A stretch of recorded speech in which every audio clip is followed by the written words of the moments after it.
Эрхэмүзэгчдээ Монголын үндэсний олон нийтийн телевизийн нээлттэй мэтгэлцэн эхэлж байна.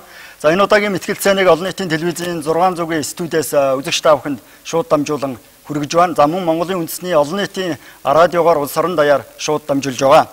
За мэтгэлцээнд улсын хурлын гишүүн Баяр Цогт, улсын хурлын гишүүн Ганбаатар нар оролцож байна. За мэтгэлцээний үндсэн зорилго бол талуудын байр суурийг оюу толгойн хөрөнгө оруулалтын гэрээтэй холбогдуулан бас олон нийтэд хүргэх зорилго тавьсан байгаа. За нийгэм зөвлөө үе тодорхой хүрээнд нэлээд хүлээлт үүсгэж олон удаа яригдж байсан. За энэ удаа бас ажил хэрэг болж бодитойгоор хэрэгжиж байгаа гэдгийг та бүхэнд хэлэх байна. За мэтгэлцэгч талуудын хувьд бол тодорхой дүрм дэгийн хүрээнд одоо яриа хөрөөгөө хөндөх ёстой. За ер нь альва мэтгэлцэн бол тодорхой дэг дүрмтэй байдаг. Тиймээс хоёр талд бас урьдчилан дэгийг танилцуулсан, хоёр талаасаа ойлголцож тохиролцсон гэж үзэж байгаа. За тэгээд дэгийн зарим асуудлыг бас товч сануулъя. За оролцогч талууд бол одоо зөвхөн оюу толгойн гэрээтэй холбоотой асуудлуудаар байр сууриа илэрхийлэх ёстой. За мэтгэлцэн нийтдээ 1 цагийн туршид үргэлжилнэ. За шаардлагатай нөхцөлд 30 минут хүртэл хугацаагаар одоо сунгах боломж байгаа. За хөтлөгчийн зүгээс бол мэтгэлцэгч талуудад асуулт тавина. За өөрөөр хэлбэл одоо өөр зүгээс ямар нэг асуулт авахгүй. За харин үзэгчдийн хувьд шууд утсаар дамжуулж асуулт тавих боломжтой байгаа. За мөн Twitter болон Facebook-оор дамжуулж бид бас үзэгчдээс асуулт авахар зохион байгуулсан. За энэ бүхнийг бол одоо харилцагч мэтгэлцэгч хоёр тал бол аль аль нь одоо урьдчилан танилцж тохиролцсон. За мөн студид бас нийгмийн зарим төлөөллүүд оролцож байна. За улс төр нийгмийн зүтгэлтнүүд, за улс төр эдийн засагчид, судлаачид олон нийтийн төлөөлөл оролцож байгаа. За харин хөндлөнгийн альч төлөөллийн хувьд студид оролцож байгаа төлөөллүүдийн хувьд бас мэтгэлцэгч хоёр талд асуулт тавихгүй, ямар нэг байдлаар саналаа илэрхийлэхгүй байхаар тохиролцсон байгаа. За мөн одоо мэтгэлцэж байгаа хоёр талд ямар нэг байдлаар дэмжих юм уу, эсэргүүцэх байдлаар үйлдэл гаргах, байр сууриа илэрхийлэхийг бас хязгаарлаа гэдэг байдлаар бид аль аль талдаа ойлголцож тохиролцсон. За мэтгэлцээний дүрмийн хувьд бол ерөнхийдөө тодорхой болсон гэж үзэж байна. За мэтгэлцээнд оролцогч талуудын хувьд бол бид эхлээд тодорхой асуудлаар ер нь одоо оюу толгойн хөрөнгө оруулалтын гэрээ, за бусад гэрээнүүдийн хувьд Монголын талд ашигтай болж чадсан үгүй юу?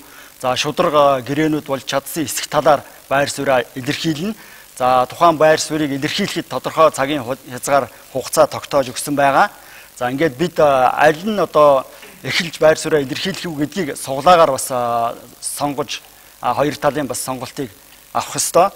За эхлээд мэтгэлцээ эхлэхийн өмнө бид бас товчхон мэдээллийг хүргэнэ. За энэ бол ерөнхийдөө оюу толгойн ордын талаарх ерөнхий тайлбар мэдээлэл байгаа. Ингээд бичлэгээр бид бэлтгэсэн мэдээллийг эхлээд хүргэж байна. За дараа нь мэтгэлцээ студид эхэлнэ.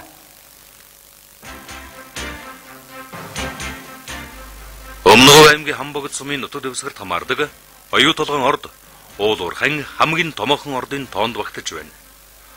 Ордын эдийн засгийн ашигтай нөөцийн хэмжээг 25 сая тонн зэс 1028 тонн алттай гэж тооцож байгаа юм. 2009 оны 10 дугаар сарын 6-нд оюу толгойн орд газрыг ашиглах хөрөнгө оруулалтын гэрээ, хувь нийлүүлэгчийн гэрээ, оюу толгой хязгаарлагдмал хариуцлагатай компанийн хувьцаа эзэмшигчдийн эрх үүрэг хоорондын харилцаа, урьдчилгаа төлбөрийн гэрээг Монгол улсын засгийн газар болон Ivanhoe Mines Mongolia Inc. хязгаарлагдмал хариуцлагатай компани Ivanhoe Mines Limited, Rio Tinto International Holdings Limited компани байгуулсан юм. Харин талууд хувьцаа шилжүүлэхийг хязгаарлах гэрээг 2011 онд байгуулж, Rio Tinto компани нь оюу толгойг эзэмших хувь хэмжээгээ аливаа 3 дахь этгээдэд Монгол улсын засгийн газрын зөвшөөрлгүйгээр шилжүүлэх болон худалдахыг хориглосон байна. Одоогоор оюу толгой хязгаарлагдмал хариуцлагатай компани 34% хувьцааг Монголын тал, 66%-ийг Turk House Hill Resources компани хуучнаар бол Ivanhoe Mines эзэмшдэг. Turk House Hill Resources компани нийт хувьцааны 51%-ийг Rio Tinto компани эзэмшиж байгаа юм а.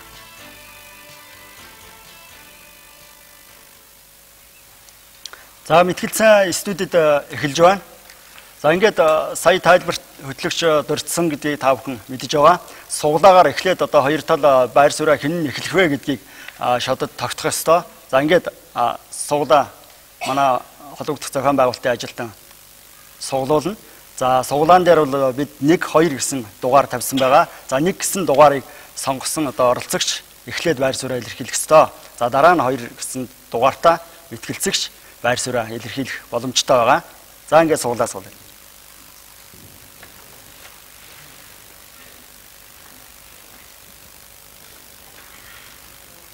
За хоёр мэтгэлцэгчийн хувьд эхний одоо илэрхийлэх байр суурь бол хамгийн гол нь оюу толгой одоо гэрээ Монгол улсад ашигтай болсон уу үгүй юу гэдэг дээр сандаа хэлэх ёстой. За хугацааны хувьд бол эхний байр суурь илэрхийлэхдээ бид суулуулъя.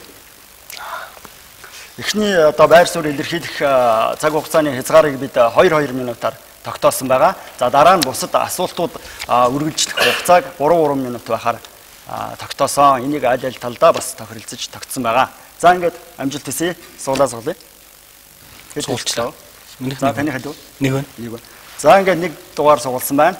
Улсын хурлын гишүүн баяр цэгтийг сонсъё. За юуны дөрөнд бас энэ мэтгэлцэх боломжийг олгож өгсөн Ганбаатар гишүүндээ баярлалаа. Би одоо сүүлийн 3 жил зурагцнаас хойш бол энэ оюу толгойн гэрээг бол тайлбарлаж байгаа. Тэгээ өдөө болтлоос хүмүүс ойлгохгүй удаад байгааг нь бол би бол их муу тайлбарлаж ирсэн байна гэж ингэж ойлгож байгаа. Тэгэхээр өнөөдөр бол нийт хүн амын одоо дийлэнхийн анхаарлыг татаж чадсан ийм хилцүүлэг болж байгаад их баяртай байна. За ингээд би оюу толгойн хилцээрийг нэгдүгээр оюу толгойн гэрээ бол эрсдэлгүй гэрээ. Монгол улсад бол ямар ч эрсдэл байхгүй. Хоёр оюу толгой бол Монгол улсад ашигтай гэрээ байгаа. Нийт орлогын 53%-ийг буюу өнөөгийн үндсээр нийт орлогын 59%-ийг нь бол Монгол улс эзэмшиж байгаа. Энэ бол хөрөнгө оруулалтын гэрээ, энэ бол зээлийн гэрээ биш. Эрсдэлгүйгээ тайлбарлая. Байгалийн баялаг 100% Монгол улсын засгийн газрын мэдэлд байна. Төслийн санхүүжилт 100% гаднаас орж иж байна. Компани эзэмшлийн хувьд бол 66 хөрөнгө оруулагч тал, 34 нь Монголын тал. Ашигын хуваарлтын хувьд бол 53% Монголын тал, 47% нь хөрөнгө оруулагчдын талд байна. Тийм учраас санхүүжилт 100% гаднаас, ашигын 53% Монголын оногдож байгаа. За Монголын тал яагаад эрсдэлгүй вэ гэдэг асуудал байгаа хамгийн түрүүнд. Тэгэхээр хүмүүс бол энийг зээлийн гэрээ гэж ойлгодог байхгүй. Эрсдэл бизнесийн хувьд бол эрсдэл гэж юу гэж ойлгодог вэ гэхээр бизнесийн бүх нөхцөлд ашигтай байх юм бол энэ эрсдэлгүй. Өөрөөр хэлбэл бизнес ашигтай нөхцөлд Монголын тал ашигтай 53% ашиг авна. Бизнес эрсдэлтэй нөхцөл буюу орлого зарлага тэнцүү нөхцөл Монголын талд ашиг авна. Бизнес алдагдaltaй үуч Монголын талд татвараар ашиг авна. Хөрөнгө оруулагч тал бизнесийн нөхцөл ашигтай нөхцөл зөвхөн ашиг авна. Орлого зарлага тэнцүү нөхцөлд алдагдaltaй хүлээн. Алдагдaltaй нөхцөлд алдагдaltaй хүлээн. Хэдийн хэмжээний алдагдaltaй хүн. Монголын тал ашигтай ажлууд 53% ашиг авна. Хөрөнгө оруулагч 47% ашиг авна. Дээрээс нь санхүүжилтэндээ 5.1 тэрбум төгрөгийн Америк долларыг оруулна. Санхүүжилтэнд 1 төгрөг гарах. Орлого зарлага тэнцсэн үед бол бид нар орлогын татвараас бусад бүх татвар авна. 8 тэрбум төгрөг. Хөрөнгө оруулагч тал юу ч авахгүй. 5.1 тэрбумыг өр төлбөрөөр хариуцсан. Алдагдaltaй ажилласан үед монголчууд 8 тэрбумынхаа татврын орлогыг авна. Орлогын албан татвар авахгүй. Санхүүжилтэнд ямар ч мөнгө гарахгүй. Өр төлбөр хариуцахгүй. Тэгэхээр зэрэг хөрөнгө оруулагчдаа 5.1 тэрбум төгрөг алдна. Дээрээс нь гарч байгаа өр төлбөрөөр хариуцна. Өөрөөр хэлбэл энэ бол Монгол улсад огт эрсдэлгүй ийм гэрээ. Санхүүжилтийн хувьд цаг төгөж байна. Санхүүжилтийн хувьд бол маш сонгодог сайн санхүүжилтийн загварыг сонгож авсан байна. 3 төрлийн санхүүжилт юм. Энгийн хувьцааны санхүүжилт, хувь нийлүүлэгчийн санхүүжилт, 3 дахь тэдээс авах санхүүжилт. Энэ санхүүжилтэн дээр бол Монголын талын эрсдлийг бүрэн хаасан байна. Өөрөөр хэлбэл хувь нийлүүлэгчийн гэрээгийн 11 зааснаар бол шаардсан мөнгө өрнөгийг хэсгийг энэ гэрээний дагуу бид нар нийлүүлэх шийдвэр гаргах эрхтэй. Гэхдээ ийм үүрэг бол хүлээхгүй. За. Гэрээний 11 цаг дуусч байна. Ер нь бол одоо зохион байгуулалтын хувьд бид хариултуудыг цагны дохиогоор бас зохицуулахаар төлөвлөсөн байгаа. Ер нь цаг одоо дуусч байгааг өрчлөн сануулж бас дохио дуугарч эхэлнэ. За ер нь цаг дууссаныг мэдэгжид бас цан одоо дуурах ёстой. Ингээд бол хариулт одоо бүрэн дууссан байх ёстой гэдгийг сануулж байна. За дараагийн одоо бусад асуулт хариулт өрнжих үед сэтгүүлч хөтлөгчийн хувьд бол хоёр оролцогчоос нэмэлт асуулт бас асуух боломжтой гэж төлөвлөсөн. За гэхдээ нэмэлт асуулт асууж байгаа нөхцөлд одоо үндсэн асуултын хариулттай адилхан одоо хариулт нь бас цагийн хугацааны хувьд адилхан 3 минутаараа хязгаарлагдахаар байгаа гэдгийг бас сануулах байна. За ингээд Ганбаатар гишүүнийг хэлж байна. За их баярлалаа. Миний хувьд бол энэ гэрээний эсрэг биш, ганцхан энэ гэрээ маш муу гэрээ болсон. Энийг одоо ярих боломж надад бас олдож байна. Урилгыг минь хүлээж авч ирсэн одоо баяр гишүүнд бас баярлалаа. Тэгээ өнөөдөр энэ өдрийг бол олон жил хүлээсэ. 2006 оноос эхлээл олон удаагийн жагсаалт цуглаан олон эрдэмтдийн голоо харалтал орилж одоо хэлж ярьж ирсэн үг байна. Дээр нь нэмээд тэр яг одоо өлсгсөн зарлаад байж ирсэн үеийн тэр 11 хүнд бас өнөөдрийн энэ мэтгэлцээ хийх боломжийг тэр олон жилийн одоо хөдөлмөр өнөөдөрт ирж байна. Цаашид энэ гэрээг арга иргэдэд сайн болох тал дээр тууштай явнаа. Энэ гэрээ бол тааруу болсон гэдгийг би хэлмээр байна. За энэ дээр сая баяр цагт гишүүн маш чухал зүйлүүд ярьлаа. 53% нь монголчууд авнаа гэж хэлсэн. Одоо ашигын тийм ээ. Тэгэхээр тэр 53% дотор энийг задлж хэл.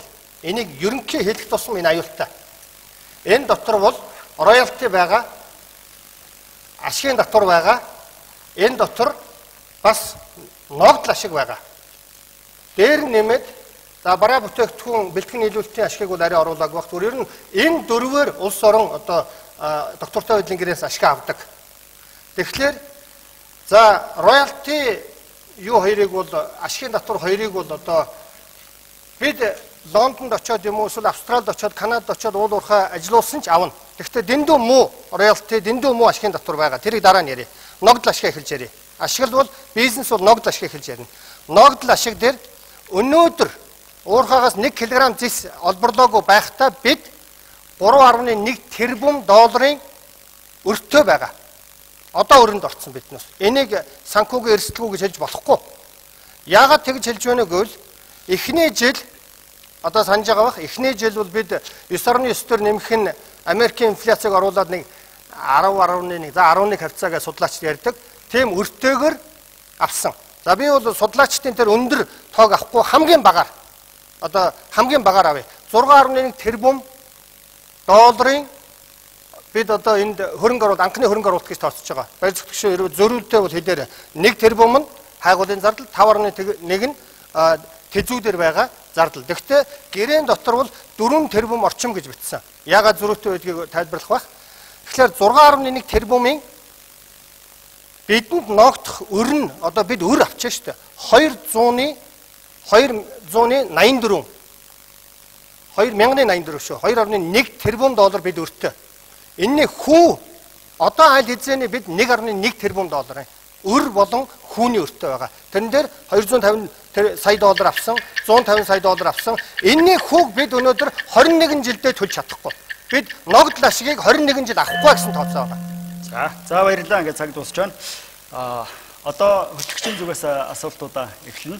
За хариулт бол 3 минутаар хязгаарлагдж байгаа гэдгийг дахин сануулъя. За эхний уучлаарай. Одоо дэгээрээ явна. Хөтлөгч асууна. Тэгээд оролцогчид тайлбарлана. Дутууг тайлбарлахгүй. Тэр зөв шүү дээ. Дутууд эхний байр суурийг бид ерөнхийдөө бол ашигтай юу үгүй юу гэдэг дээр л байр сууриа 2 минутаар илэрхийлэхээр тогтсон. Одоо цаашаа асуултууд үргэлжилнэ. Явц дундаа бас тухайн асуудал хөндөгдөх боломж гарах байна. Боломж байгаа шүү дээ, тийм ээ. Тэгэхгүй бас харамсалтай. Асуултан дээр аяндаа тайлбарууд нэмэлт гарах байна. Нэг хүн ингээд мэдхгүй буруу тоног хэлээд байвал яах юм? Бид асуултын явцад асуудлаа хөндөж барих боломжтой. За уучлаарай. Гэхдээ бол ер нь бол одоо хөрөнгө оруулалтын зөв тоо шүү. Гэрээнүүд хууль ёсны дагуу хийгдсэн гэж үзэж байна уу? Тухайлбал одоо албан ёсны хууль ёсны этикеттэй гэрээ байгуулагдаж чадсан уу? За баяр сэтгэж байна. Гэрээний хувьд бол гэрээг ашигт малтмалын хуулийн 29 дугаар зүйл ашигт малтмалын хуулийн 30 дугаар зүйлээр хийж байгаа. Улсын хурлын 57 дугаар тогтоолоор бол 2008 оны 40 дугаар тогтоолыг дээр нь ашиглаад юу гэж хийсэн бэ гэхээр энэ гэрээний 29 дугаар зүйлд бол хөрөнгө оруулалтын гэрээг бол хий гэдгийг заагдагдсан байна. Тийм учраас 57 дугаар гэрээний дагуу энэ хууль бол бүгд хуулийн дагуу бичсэн. Хууль зөрчсөн нэг ч залт байхгүй. Хуулийн дагуу. Энэ дээр бол татврын орчин тогтворжуулах, тусгай зөвшөөрөл эзэмшигчтэй хийх, зээлийн үнээр борлуулах, олсон орлогоо оруулах, хөрөнгө оруулалтын хэмжээ, хугацаа, хүн ам, эрүүл мэнд, байгаль орчны охирол, байгаль орчин хамгаалах, бус төрлийн үйлдвэрлэл, бус нутгийг хөгжүүлэх ажлын байр гэрээ гэдэг энэ асуудал тавьсан. За хөрөнгө оруулагчийн хувьд бол 100 сая долларын хөрөнгө оруулж байгаа бол улсын хурлаар оруулж хилцээд гаргаж байгаа. За 30 дугаар зүйлд нь бол ямар хэлбэрээр байгуулах вэ, хэн байгуулах вэ гэдгийг нь бол заагдагдсан байна. Тийм учраас эхний ялжинд 30 жилийн хугацаатаагаар байгуулахаар 300 саяас дээш Америк доллартай учраас байгуулахын шийдвэрийг бол гаргасан байгаа. Тэгээд хуулийн дагуу бол сангийн сайд, эрдэс соёлын өвчин хүчний сайд, байгаль орчин сайдыг нөгөө талаас зур, нөгөө талаас бол хэсэг эзэмшигчтэй зураа гэдэг ийм шийдвэр гаргасан. Хөрөнгө оруулалтын гэрээ. Хувь нийлүүлэгчийн гэрээ бол Эрдэнэс Монгол компани хөрөнгө оруулагч компанитай зурсан байна. Урьдчилан хөтөлбөрийн гэрээг бол сангийн сайд мөн хөрөнгө оруулагч компанитай зурсан байна. Хувьцааг бусдад засгийн газрын зөвшөөрлөгөөр шилжүүлэх гэрээг бол засгийн газар хөрөнгө оруулагчтай бол зурсан гэсэн ийм шийдвэрүүдийг бол гаргасан бүгд хуулийн дагуу болсон. За Ганбаатар шүү. За цаг ирлээ. За энэ гэрээ хуулийн дагуу болоогүй. Гэхдээ би хүнийг бол шууд худлаа ярьж ингэж хэлэхгүй байх. Би тэрийг нотлно. Энэ гэрээ бол хууль бас нэлээд давсан тийм залтууд байгаа. Хамгийн гол нь хууль ярихаас илүү Монголын ард иргэдэд ашигтай юу гүй юу гэдэг асуудлыг ярина. Тэгээд түрүүний ярьсан асуудлууд дээр бол яг хуулинд маш олон зүйл залтууд байгаа. Тэрийг бол яг тухайн үед нь ярихгүй бол одоо ингээд нэг жоохон сэглээд яриад ах шиг байна. Тэгээд хууль бол энэ нэг бол зөрчсөн гэж би үзэж байгаа. Би шууд асуучих бол. За бас ялгаагүй тодруулах асуулт. Асуулт хариултан дээр хугацаагаа барина. Надад би бол одоо эхний хэлцэнд хариулт ямар ч асан 3 минутаас би бол Ганбаатар гишүүнийг энэ гэрээний талаар мэдлэгтэй гэдэг бол үнэхээр хэлж байна. Анхны хөрөнгө оруулалтын тоог бол мэдэхгүй шүү дээ. Яг бол гэрээн дээр маш тодорхой заа. Гүг та хэлдэг. Бас 6.1 гэсэн шүү дээ. 5.1 гэж тэзүүдээр байгаа зөв үү? Хайгуулын зардалгээд 1 тэрбум маань нэмж байгаа. Одоо зөв үү? Үгүй. Хайгуулын зардлыг яагаад нэхгүй байгаа буруу. За уучлаарай. Ерөнхийдөө нэг бол 5.1 бол 5.1 бол тогтцоон гэдгийг яхад санаа. хайгуулын зардлыг 1 тэрбумаар ойролцоогоор 1 тэрбумаар гэж заасан байна. Нэмж орох анхны хөрөнгө оруулалтыг ойролцоогоор 4 тэрбумаар гэсэн байна. Тэгээд энийг тогтоо гэсэн байна. Энийг сангийн сайд тогтоо эхнийх нь би тогтоогоод 667.5 77.5. Тэгээд нөгөө анхны хөрөнгө оруулалт бол 4425. Ингээд нийлбэр дүнгээрээ 5.1. Тэгэхээр та анхны хөрөнгө оруулалтынхаа хэмжээг мэдэхгүй байж одоо би энэ гэрээний талаар аягүй сайн мэдлэгтэй энэ ашигтай ашиггүй гэж ярьж чадж байгаа юм уу? Би бол үнэхээр хэлж байна. 1. Хоёрдугаар улсын их хурлын тогтоол 57 дугаар тогтоолын биелэлтэнд бол хууль бүрэн биелэгдсэн гэдгийг 2009 оны 8 дугаар сард болсон ээлжид чуулганаар хилцээд шийдвэрлсэн байхгүй. Тэгэхээр та хуулийн ямар заалт зөрчсөн гэж. Хуулийн заалт зөрчсөн байх юм бол энэ гэрээ хэрэгжээд 3 жил болохгүй байхгүй. Энэ гэрээ хэрэгжээд 3 жил болчихсон. Хангалттай хэмжээний хөрөнгө оруулалт ороод ирсэн. Одоо үйлдвэрлэл нь эхэлж байна. Тийм учраас би танаас асууж байна. За сая одоо ерөнхий сайд $7.1 тэрбум долларын анхны хөрөнгө оруулалт хийж байгаа. Цаагуур чинь өөрсдөө бол Рио Тинто өөрсдөө зарлахтаа $7.8 тэрбум долларын анхны хөрөнгө оруулалт оруулна гэж байгаа. Би энэ тоонуудыг аваагүй шүү хараа. Тэгэхээр яагаад энэ зөрүүтэй тоонууд байгаа юм? 4 орчим тэрбум доллар, 5.1 тэрбум доллар гэдэг. Энэ олон зөрүүтэй тоонуудыг яагаад та нар бий? Тэзүү бол яг батлагдах хэрэгтэй байхгүй юу? Тийм. Та нар бол тэзүү батлаагүй, ойролцоогоор батлсан. Тооцоогоор батлсан та нар. За уучлаарай. Эгэ барьж явъя. 3 сарын 25-нд тэзүүг бол батлсан. Тэзүүг батлахад анхны хөрөнгө оруулалтын бол 4.425 сая Америк доллараар баталсан. Энэ дээр л үнэлж байгаа. Тийм учраас 5.1 гэдэг тоочин болоод гарч байгаа маа. Тэгэхээр таны ярьж байгаа тэр тоонууд бол та өрөөл тайлбарлах. Би бол гэрээ хийсэн. Энэ гэрээний төлөө хариуцлах удаа энэ гэрээний хавсралт нь өөрөө тэзүү болж байгаа. Энэ бол яг баримтаар байгаа тоонууд шүү. Тэзүүдээр нь байгаа тоог би ярьж байгаа шүү дээ. Тэзүү бол харин би хэлээд шүү дээ. Би тэзүүгийн тоог энэ гаргаж шүү дээ. 3 сарын 31-ний хүртэл 1 тэрбум төгрөг. Энэ 6775. Наад 1 тэрбум чи ярьж байгаа шүү. Наад 1 тэрбум чи ярьж байгаа шүү. Тэгээд таныг бол би мэдлэгтэй гэдэг үнэхээр хэрэгжилж байна. Би чиний мэдээлэл бүр их итгэлтэй байна одоо. Ерөнхийдөө бас сая асуултанд үндсэн хариултаа өгсөн аль аль талаасаа нэмэлт тайлбар өглөө гэж ойлгож байна. За дараагийн асуулт. Хөрөнгө оруулалтын гэрээгээр ер нь одоо талуудын энэ эрх үүрэг адил түвшин тодорхойлогдож чадсан уу? За Ганбаатар гишүүнээс эхэлье. Бүр ямар ч адил түвшин тодорхойлогдоогүй 14 заалт дээр одоо Rio Tinto гэдэг юм уу, Ivanhoe Mines тэр нөх хөрөнгө оруулалтын талыг өнөөдөр дандаа одоо эрхийн баталгаажуулсан зүйлүүд байгаа. Нэгхэн заалт Монголын засгийн газрын эрхийг баталгаажуулсан зүйл байдаг. Тэгээд тэн дээр бол ихэнх нь дандаа одоо оюутга нөгөө хөрөнгө оруулагчийн талд бол хичээн, чармайн ер нь бол болцоогоор шийдэн эднэр гэсэн тийм заалтууд байгаа. Хоёрдугаар ганцхан зүйл хэлээ. Монголын татвар өнөөдөр байгаа байдлаараа тогтворжуулж байгаа. Тэрийг хэрвээ ингээд буулгах юм бол би аавна. Татврын орчин ингээд эвгүүдээ татвараа нэмэх юм бол би авахгүй шүү. Энэ бол нэг талыг барьсан гэрээ болчихж байгаа. Хоёрдугаар энэ гэрээн дээр зүгээр би нэг зүйл самбар ашиглаад ярьчих да. За хугацаагаа барих ёстой. Хамгийн аюултай зүйл нь юу вэ гэвэл штэ. Засгийн газар энд байна. Энд одоо юу гэдэг оюут толгой компани байж байна. Оюутлогын компани шүү. За оюутлогоо Rio Tinto хөрөнгө оруулагчд.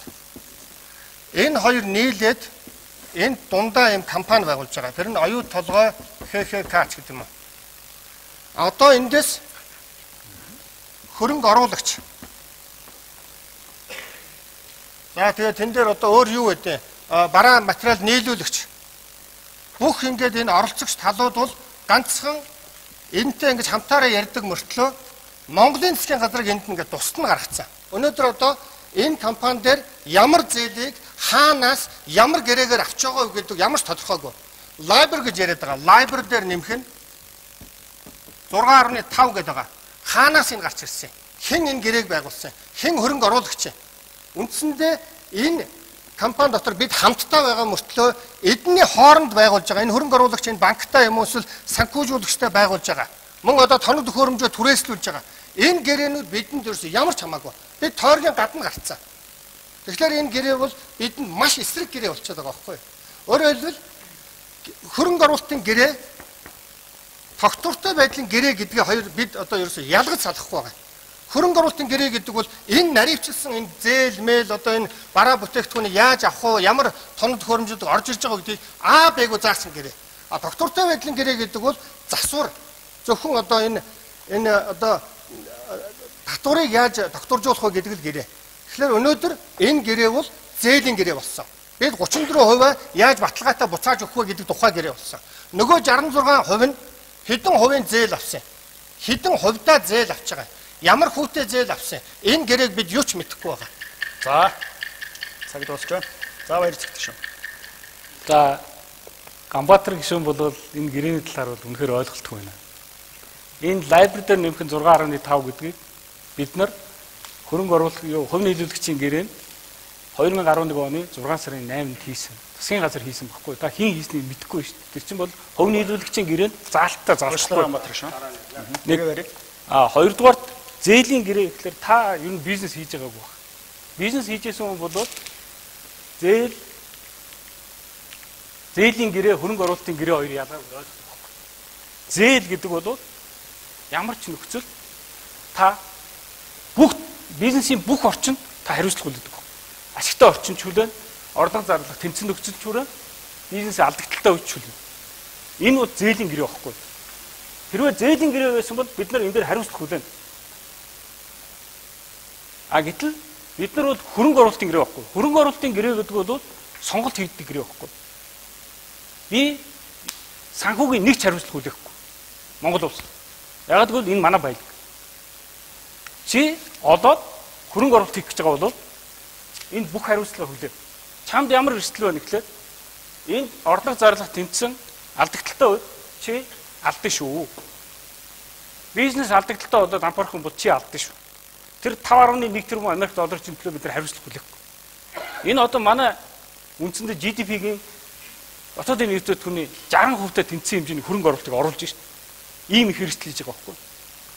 Тэгэхээр хөрөнгө оруулалтын гэрээ гэдэг бол онцгой гэрээ. Монголд ганцхан байна. Тэгэхээр хөрөнгө оруулалтын гэрээний суурьуд бол доктортой байдлын гэрээ баггүй. Буучин бол гадаадын хөрөнгө оруулалтын гэрээгээр бид нар 10 гаруй компанитай доктортой байдлын гэрээ хийсэн. Энэ бол яадаг вэ гэхээр үнэхээр манайх шилжилтийн эдийн засгт байгаа учраас хүмүүс Монголд итгэхгүй байгаа байхгүй. Тийм учраас та нар татрыг орчиг докторжуулаач. Яагаад гэвэл энэ бизнес 70 жил үргэлжлэх бизнес юм. Бүх тооцоогоо бид нар хийх ёстой. Таны яриад байгаа тооцоо гэдэг бол надад бол айгүй инээдэмтэй санагдаж байна. Яагаад гэж би танаас ганцхан юм байна. Энэ тооцоо хийхэд эдийн засгийн санхүүгийн загвар гаргаж санхүүгийн хэдэн өгөгдөлтөө хэдэн хувьсгчтэй гэж та бодож байгаа. Би танаас тэрийг асуусан. За тэгээ барь. Ер нь бол одоо бас бид дэгдээр тогтохдоо аль оролцогч нь бие биенээсээ асуулт тавихгүй гэж тохирсон байгаа гэдгийг бас сануулмаар байна. За үзэгчтэй бас хүнд итгэх ёстой. За Ганбаатар гишүүн. За би санхүүгийн өгөгдлийг нийт ард иргэдэд бас өөрсдөө шууд одоо үзэг цаас бариад тооцоо хийхэд одоо бас боломж олгоё. Энэ бол одоо нэг тийм хүний ойлгохгүй байгаа юм биш ээ. Хамгийн гол нь баяр цогт гишүүн бол яг асуудлаа ярихаас илүү нөгөө хүнээ л мэдлэгтэй, мэдлэггүй, мэдээлэл муутай байна гэдгээрээ л их ярих юм. Яг асуудлаа ярив. Хамгийн гол нь хөрөнгө оруулалт бол за 6.1 тэрбум доллар байгаа. Тэр бол одоо тэзүүдээр нь байгаа тооцоо. Тэгээд дээр нь бид өөрсдөө 6.5 дээр нэмхэн LIBOR гэдэг зээл авсан. Энэ бол олон улсын одоо хамгийн одоо хөрөнгө оруулалтын эрсдэлтэй үеийг санхүүжүүлдэг зээл. Эрсдэлтэй үеийг. Зээл биш тэ дотроо хоёр янз шүү баяр цогтой. Эхлээд яг үйлдвэр барьж явах үеийн зээлийг бол LIBOR-оор авдаг. Дараад нь нэгэнд үйлдвэр баригдаад нэлээд тийм хөрөнгө оруулалтууд нь жигдрээд ингээд бүтээгдэхүүнээ гараад ирэхлээр бол LIBOR гэдгүү. Энэ бол урт хугацааны маш хөнгөлөлттэй тийм баталгаатай зээл рүү ордог. Энэ бол бид бүр 68 жилийн турш энийг авч байгаа. LIBOR дээр нэмхэн 6.5 судлаачид бол 7.6 гэж ярьж байгаа. Би бол 6.5-аар тооцоход та нар 6.5%-ийн хувийн хүүтэйгээр 6.1 тэрбум долларыг өгнө. Тэгээд дээр нь нэмээд 250 сая доллар, 150 сая долларыг одоо урьдчилгаа төлбөрийн зээлгээд авсан байгаа. 250 сая бондын зээл гэж авсан байгаа. Өнөөдөр хүртэл зээл бол 760 сая долларын одоо бид зээлийн хүүтэй болцсон байгаа. Ингээд энэ бүхний тооцоод ингээд үзэхэд бид өөрсдөө 3.1 тэрбум долларын өрөнд орсон. Энийг хэдэн он хүртэл бид 7.6-аар 7.5-аар тооцоо л да. Хэдэн он хүртэл өгөх вэ?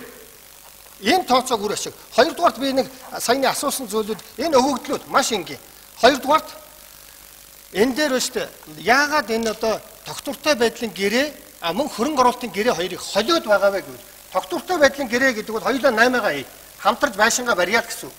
Хөрөнгө оруулалтын гэрээн дээр яадаг вэ? Хоёр талаас байшингаа барихтаа хоёулаа хаанаас зээл авах вэ? Хаанаас цементээ авах вэ? Хаанаас одоо тэр цутгадаг машина, цементийн машиныг авах вэ? Барилгачтай хаанаас хөслөх үү гэдэг энэ нарийн гэрээнүүд бидэнд нууц, бидэнд байхгүй. Энийг би хэлээд байгаа байхгүй юу? Тэрнээс биш 6.5 дээр нэмэх LIBOR гэдгийг хизээ хэлсэн гэдгийг яриаггүй. Энийг цаадууч нь LIBOR дээр нэмэх нь 1 гэдгээр авцсан юм уу? Эсвэл одоо яг Rio Tinto ч өөрөө хөрөнгө оруулагч гэдэг байгаа шүү дээ. Хөрөнгө оруулагч. Энэ ташрамд хэлэхэд Монголын тал яг хөрөнгө оруулагч юм уу? Эсвэл зүгээр тусдан гүйцэтгэгч юм уу? Хамтрагч юм уу? Яг энэ хөрөнгө оруулалтын гэрээн дээр талуудыг яг заах хэрэгтэй. Ерөөсөө нэр нь байхгүй. Яг 3 сайдын нэр л байгаа. Тэгэхээр яг бид юу юм бэ? Хин юм бэ? Энэ хөрөнгө оруулагч хоёр талаасаа хөрөнгө оруулалт хийж байгаа хөрөнгө оруулагчийг бидний үзэх үгүй юу? Энэ зүйлүүд их сонирн байгаамаа. За сая Ганбаатар гишүүн бас нэмэлт тайлбар өгсөн учраас баяр цогт гишүүн боломж олгоно. Ганбаатар гишүүний тооцоо одоо Монгол улсад энэ оюутлогын гэрээ үр өгөөжийн талаар хоёрхан судалгаа байна.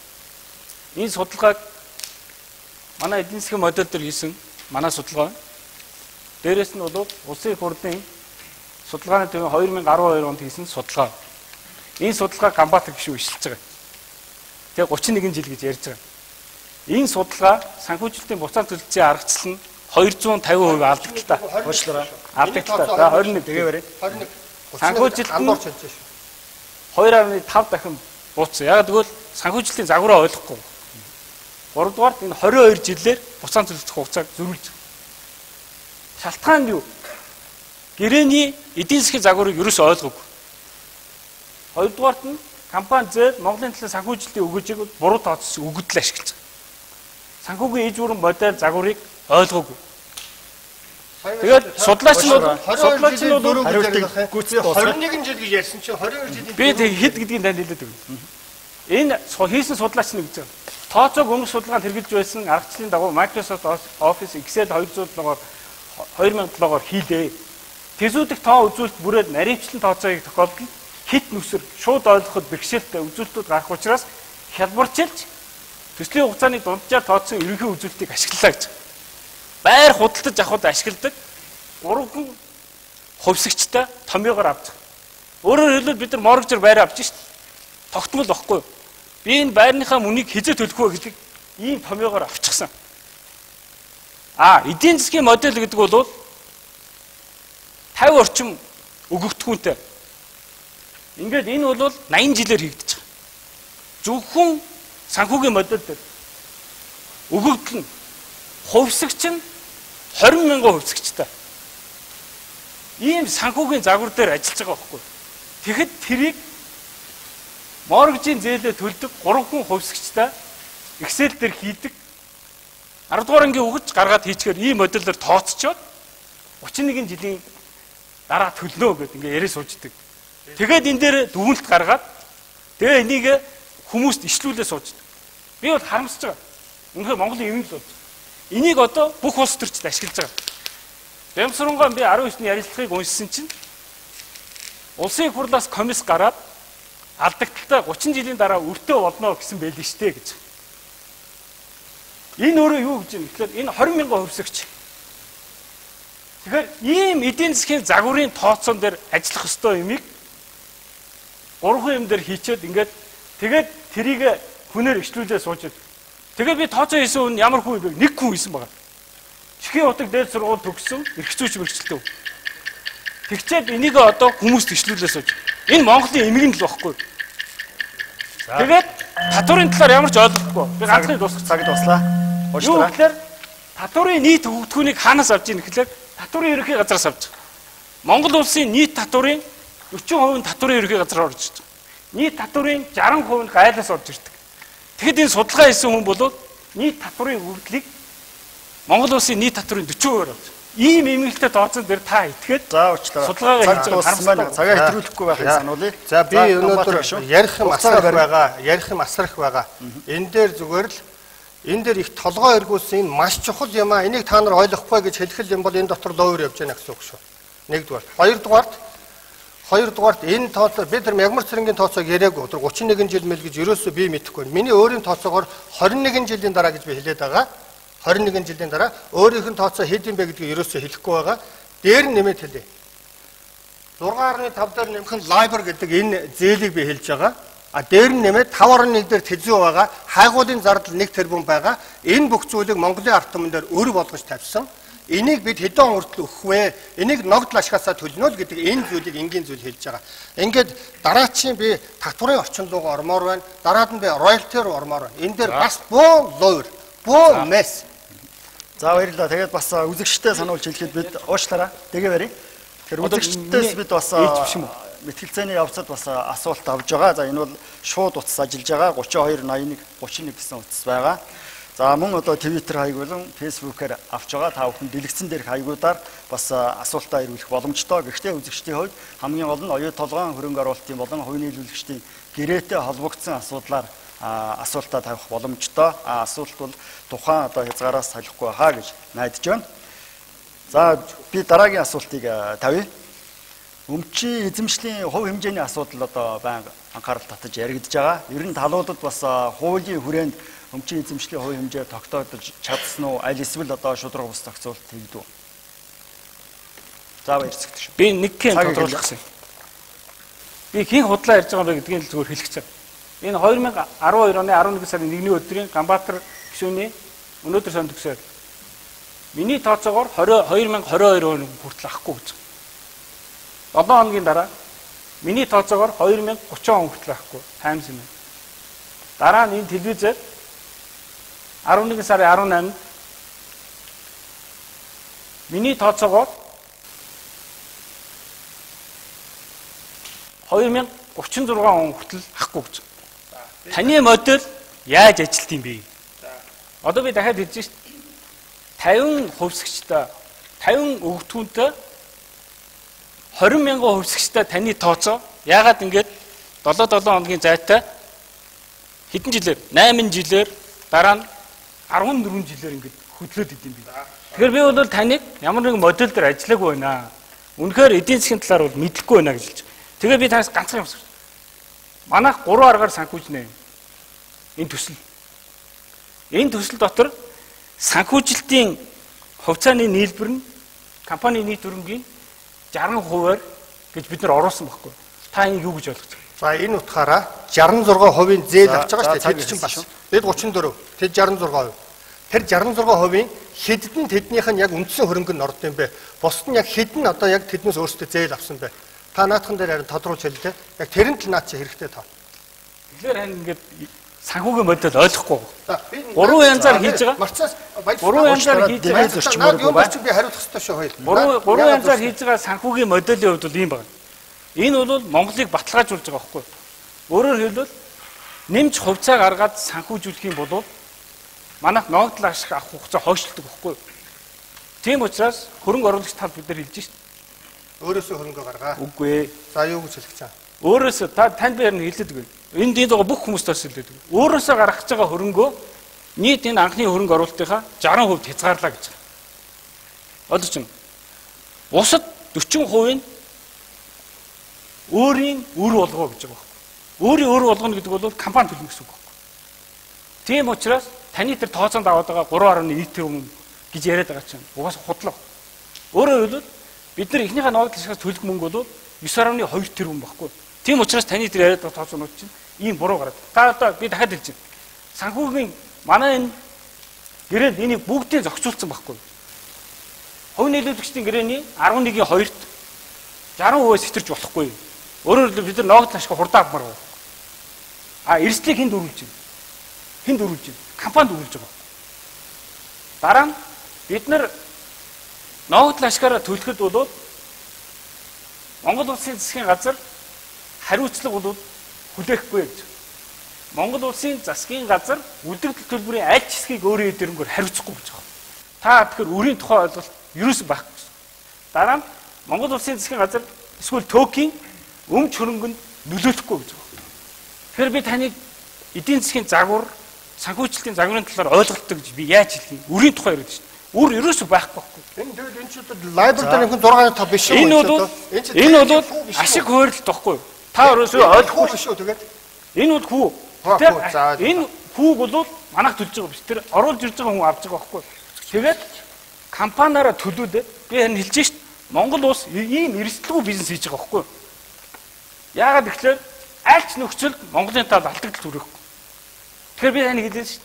Та өөрөө намайг эдийн засгийн хувьд ашиггүй гэж тавьж байгаа. Тэгтэл эн чинь бол ингэж хангахдахгүй. За уучлаарай тэгээд барья. За энэ дээр бол баяр цагт гишүүний ярьж байгаа ямар ч зүйл энэ гэрээний дотор байхгүй. Зүгээр энэ санаанаас юу ч ярьж болно.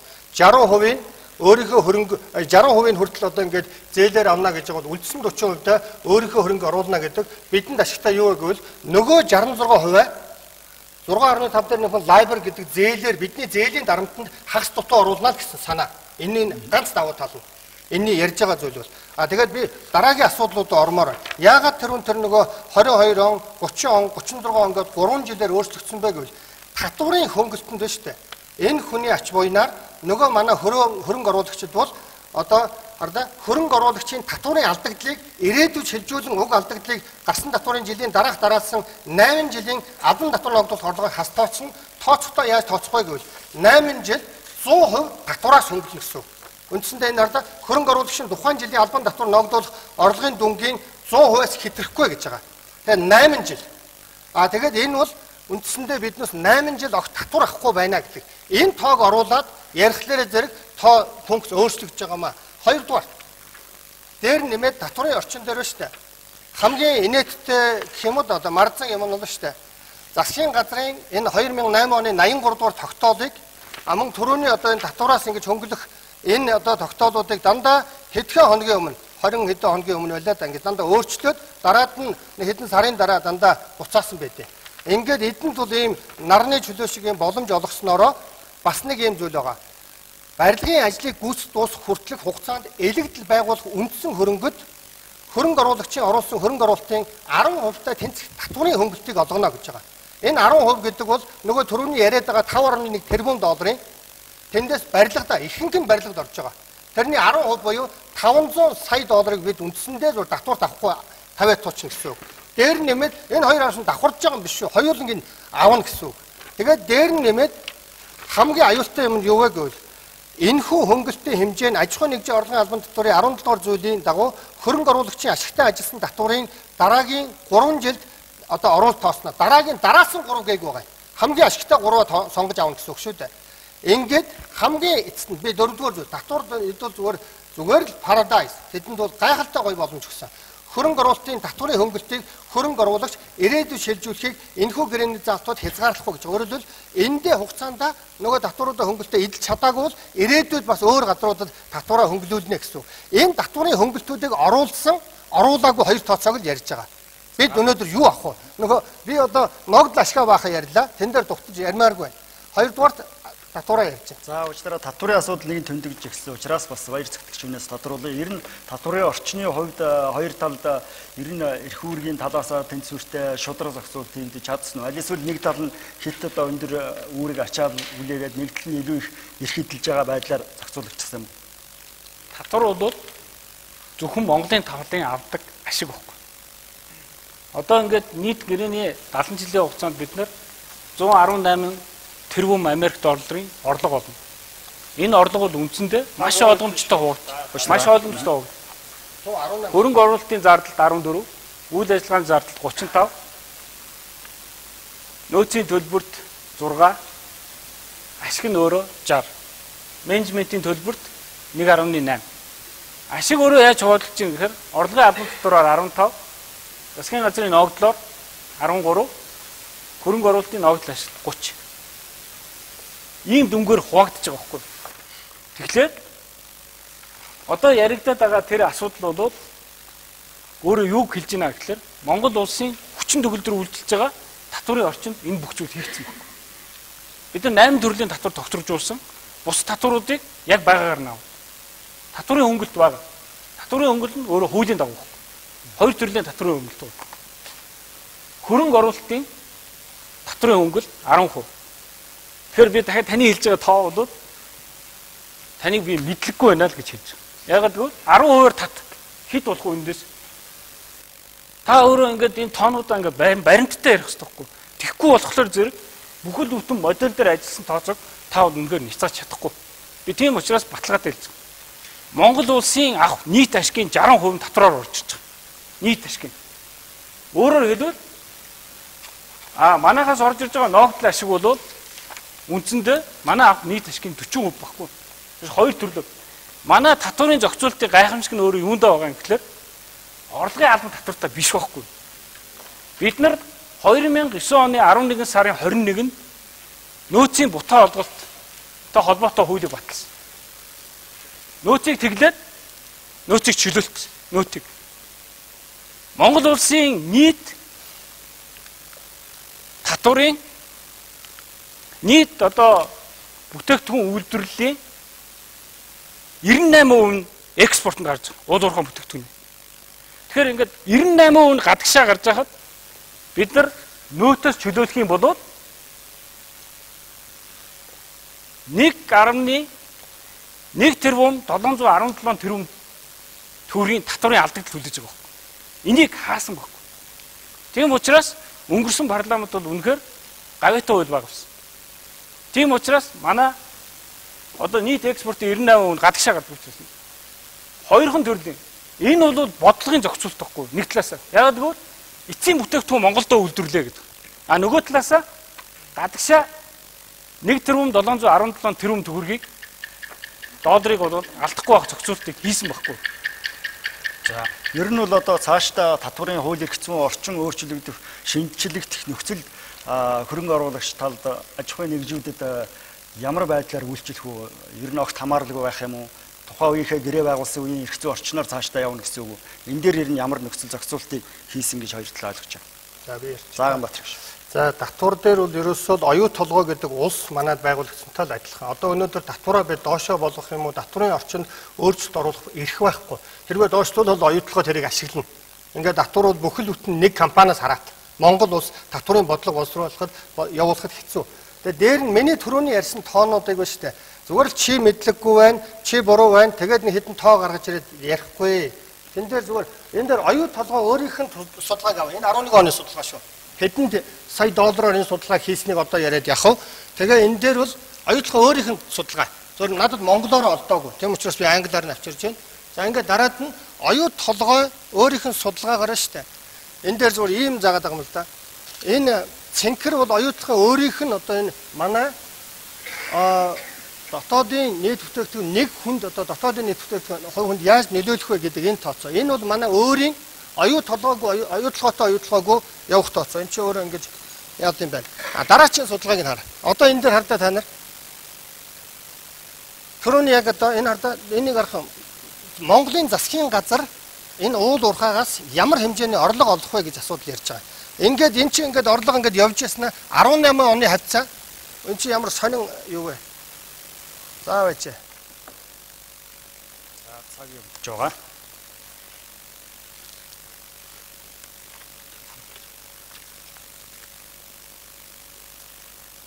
За дараачих нь. За тэгэхээр шүү дээ. Яг энэ дээр ярьчих. Тэр эхний доголь энэ өөрөө нөгөө мэдрэмтгий юм биш үү? Энэ эхний доголь дээр 18 хүртэл ямар ч татвар авахгүй гэдэг үүднээс ийм доголтой гараад тэгээд татвараас нөгөө 8 жилийн дараа татвараа бид нэг авмар айдангуутл ингээд орлого нэмэгдээд ногдол ашиг бас авч байгаа энэ дээр. Ногдол ашиг ингэж явж байгаа. Ногдол ашиг дэртээ тэргүй ингээд авахгүй нөлөө явж байгаа эндээс би өөрөө 31 он зарим судлаачид бол 34 он гэж яриад байгаа. 34 оны үед бол ногдол ашигаа бид одоо зээлээ төлж дуусаад бас нэг ингэж овоож ирж байгаа. Эннээс цаашаа 38 39 оноос хойш бол манай энэ уул уурхай эхний 30 жил дуусаад дараагийн 20 жил дээрээ бол үндсэндээ ашиггүй явнаа гэсэн санаа энэ харагдаж байгаа. Энэ өөрөө оюу толгоос гаргасан тооцоо. Дараагийнх нь үзье да. Энэ бол одоо манай дотоодын нийт бүтээгдэхүүн нөлөөлөхгүй л гэсэн санаа. Энэ их ноцтой зүйл шүү. Энэ өөрийнх нь тоо шүү. Баярлалаа. Оюу толгой бол тэр дээдлийн улааныг энэ одоо яаж би хөрөхгүй ажиллахаас дээдлийн улаан дээр чи өөрөө англиар уншиж байгаа учраас над монголоор олдоогүй орчуулбал бас гүтгсэн болчихно. Оюу толгой маш бага ажиллах хүчийг эндээс авнаа. Одоо ажиллах хүч бол ерөөсөө маш бага гэж байгаа. Яагаад гэвэл энэ дээр ерөөсөө энэ хамгийн гол нь энэ ихэнх одоо энэ хоёрдугаарт нь байна. Шууд оюу толгоос гадаадынхан руу мөнгө нь гараа явчихна гэж байгаа шүү. Би буруу орчуулж явал хэлээрэй. Гуравдугаарт за цагаа үйлчлээ. За би наадах чинь цалинда маш их өндөр хэмжээний мөнгө төлж байгаа учраас гаднаас авч байгаа экспорт гэж тэр хүмүүстээ зориулж байгаа тоогоо цөөрүүлж гин гэсэн үг байхгүй юу? Экспортуудыг яриад байгаа шүү. Яг үнэ. Тэгээд хамгийн доотлолт нь за дараагийнхаа цаг дууссан би дараа нь тодруулах боломж авах. Монгол ажилчид гэж яриад шүү. За энэ хамгийн чухал алтан гэлээ би ганцхан нэг ярьчих. Энэ шүү дээ тийм ээ. Баяр цагт гишүүний яриад байгаа 70% одоо нөгөө алдартай оюу толгой чинь нөгөө яриад байгаа 70% ашигтай гэж яриад байгаа нь ганцхан 2019 шүү. Хамгийн пик point. Энэ 19 дээр ганцхан нэг энэ одоо за тэгээд ашигын асуудал дараа нь бас өргөжлүүлэх боломжтой. Тэр ногоон ардаа энэ ардаа баяр цагт хараарай. Consensus price яг энэ минийтэй адилхан байхгүй юу? За ойролцоо гарч байна. Энэ бол одоо юу гэж юм гэхлээр Монгол улсын засгийн газрын авах төслөөс авах орлого гэж өгөөж. Яагаад Монгол улсыг за наадхандаа битээ хөрөөрэй. Нэрлсэн үнээрээ 53 өнөөгийн үн цэнээрээ 59 болоод байгаа юм гэхлээр яг эхнийхээ хэсэгт манайх хамгийн их орлогоо авч байгаа байхгүй. Тэр өнөөгийн доллар гэдэг бол дараа ирэх доллароос хамаагүй ашигтай байхгүй. Тэгэхээр хөрөнгө оруулагч талчин болохоор сүүл рүүгээ ашиг авч байгаа байхгүй. Маш буруу. Тэгэхээр ийм ашигтай гэрээ хийсэн. Та энэ дээдлийг харлаа. Оюу толгоогоос авах засгийн газрын орлого гэж байгаа юм. За тэгж байна уу? Яг миний адилхан. Одоо энэ оюу толгойн төслөөс авах өгөөж. Яг адилхан тоо. Энэ бол сорчилж форсировны гэж одоо манай эрдэмтэд яриад байгаа. Сорчилж ашиглаж байгаа учраас эхний 30 жил асар их овоож гарч ирж байгаа. Энэ бол нэг манайх эхэлж авж байгаа даа биш. Хоёрдугаар энэ ба штэ тийм ээ. Энэ хар одоо энэ хурж болохгүй л дээ. Та нар энэ харж байгаа бол энэ голын энэ хар шүү. Энэ бол яг бодиттой олон жилийн график дунджаар энэ бусад судалгааны компаниудаас авч ингэж гарч байгаа үндсэндээ нэг 38-37 хувьтай ашигтай нэг жил 2019 онд шүү. Бусад жилүүдэд ингээ буцаад буучж байгаа. Тэгэхдээ зэсийн үнийг 50% дээшээ ингэж үнэтэй байна гэж тооцох юм бол энэ ногоон шүү. Энэ ногоон 50% дээшээ байх юм бол одоо бурхан тэнгэр зэсийн үнийг дээшээ өсгөж өгсөн тохиолдолд 2019 онд ганцхан удаа эднээс 70 гэж яриад 70 чиврэхгүй дээ 69 70 хавцаа байдаг. Ингээд ганцхан жил. Энэ унсан тохиолдолд 50% энэ үнэн буусан тохиолдолд доотлын тэр шар байгаа. 7% ашигтай байна гэсэн ийм тооцоо судалгаа хийгээд яваад байгаа юм а. Тэгээ энийг өөр ингээд ганцхан жилийг бүтэн ингээд нөгөө 68 жилийн турш юм шиг 30 жилийн турш юм шиг тайлбарладгаараа эдний хамгийн том ёс зүйг алдаа. Ёс зүй байхгүй. За энэ Ганбаатар гишүүн цаг ихэлсэн шүү. Ганбаатар гишүүн ингээд эдийн засгийн тооцоо хийж чадахгүй гэж ингээд харагдаад байгаа. Өөрөөр хэлбэл энэ бол хувьсгч байхгүй юу? 70 жилийн туршид бүтээгдэхүүний нийт объем үн хоёр хэлбэлцнэ. Тэгэхээр энэ хэлбэлзэл хийж байгаа тооцоо واخгүй 79 он хүртэл. Яг адилхан. Та болохоор тэр зүгээр скалуудын хөв гэж бодоод тэгээд дүгнээд байгаа. Ийм гинэн байж болохгүй Ганбаатар гişүн. Тэр энэ бол бид нар сая доллараар гаргаад ийшээгээ жилээр гаргаж. Тэгээд бид нар ямар татварыг яаж авах вэ гэдэг асуудал. Өөрөөр хэлбэл орлогын албан татвараар бид нар хамгийн их нь авна. Ногдол ашгаараа энэ ашгаа.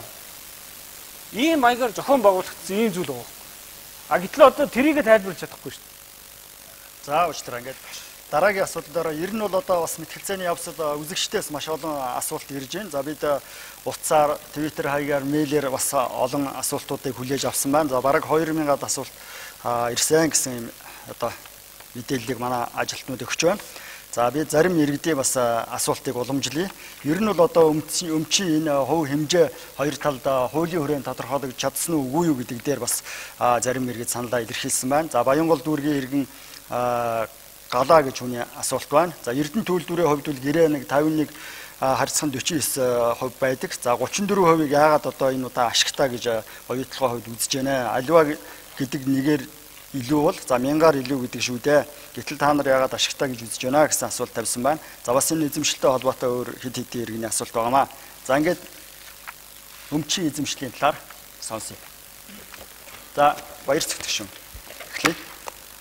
За Монгол улс бол 34% эзэмшиж байгаа. Тэгээ энэ 34% бол ашигт малтмуудын тухай хуулиар заагдсан. Тэгээд энэ 34%-ийг бол хуулинд нийцүүлээд батлаа гэсэн. Дараа нь хуулинд ямар ч өөрчлөлт байхгүй байхад 57 дугаар тогтоолоор ер нь бол болж игэл 50% түргээ гэдэг шийдвэр гаргасан. 50% түргээ гэдэг шийдвэр нь бол 3 нөхцөл.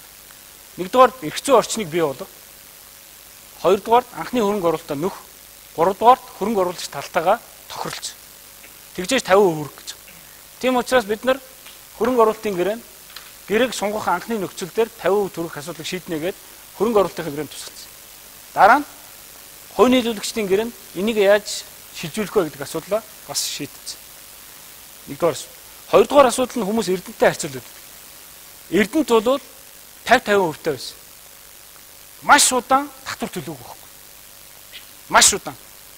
Дээрээс нь Эрдэнэтийн үйлдвэрийг ажиллаж байхад Монгол улс төсөөсөө татаач өгдөг байсан. Ийм зохицуулалтаар Эрдэнэт явж ирсэн байхгүй. Маш олон удаагийн гэрээ хэлцээний нөхцөлтөөр Эрдэнэтийн татварыг 20 жилийн дараа нэмэгдүүлж гисэн. Ийм учраас Эрдэнэттэй харьцуулах ямар ч аргагүй. Энийний гайхамшиг нь юундаа байна гэхээр бүх төрлийн татвараа 2002 оноос эхлээд аваад эхэлсэн. Явж байгаа.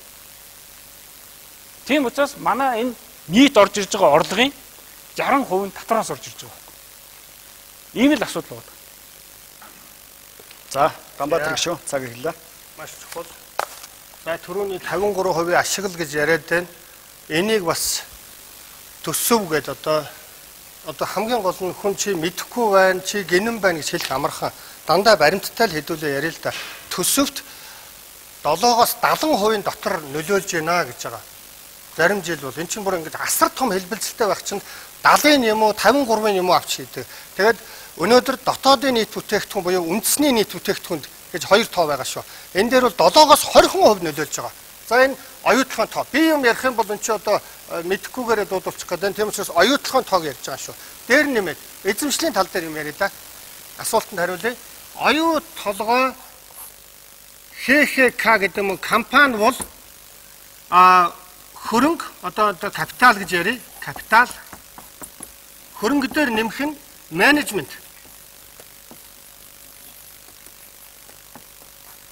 Энэ хоёрыг нийлээд компани болдог. Энэ хоёр нийлээд компани болдог. Оюу толгой төсөл бол капитал нэмэх нь менежмент нэмэх нь баялаг буюу одоо юу гэж нэрлэх вэ хэдүүлээ орд. Ордгүйгээр буюу газаргүй байхад дээр нь бол экскватортай байна уу эсвэл хурц жотуутай тэгээд барилгын компани хүн байгуулж болно. Газартай байж эхлэлгүүрийн барилга барих уу эсвэл үйлдвэрийн барилга барих уу гэдэг энэ төсөл болж эхэлж байгаа. Энэ хоёр өөр. Тэгэхээр өнөөдөр баяр цогтой яриад байгаа зүйл бол бид энэ компани 34%-ийг л өнөөдөр аваад ноцолдоод тэр 34% яаж буцааж төлөх вэ гэдэг зээлийн гэрээ хийцэн байгаа. Тэгвэл бидний зүгээс энэ том 3 факторын орд гэдгийг яагаад 0 үнэлгээтэй байгаа юм бэ? Энийг яагаад үнэлэхгүй байгаа юм бэ? Энэ ерөөсөө эн чинь би мах байна. Чамд заазуур хутаг гамбанз 3 байна. Тогооч нь байна. Чи тогоочоо хөлсөлдсөн байна. Хамтдаа гуляаш хийгээд зарыг миний махыг чи хэдээр үнэлээд байгаа юм бэ? 60, 70, 30, 40. Тэр 34%-ийг бид үнэгүй авах ёстой гэдэг. Өөрөөр хэлбэл partnership agreement гэж барууныхаа яриад байгаа.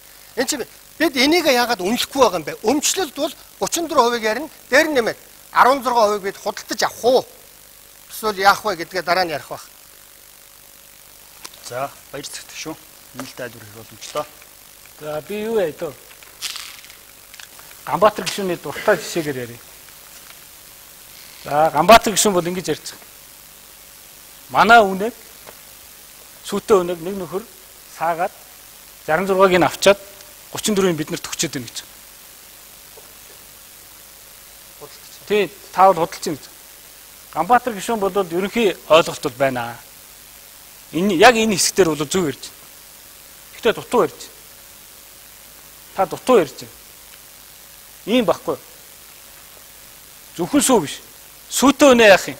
Сүүгөө гаргахын тулд энэ үнэгийг чинь маллах малчин хэрэгтэй, сайлчин хэрэгтэй, өвс тэжээл хэрэгтэй, ус хэрэгтэй, сарвч хэрэгтэй. Энэ бас золгүй үнэ юм байна. Технологи хэрэгтэй.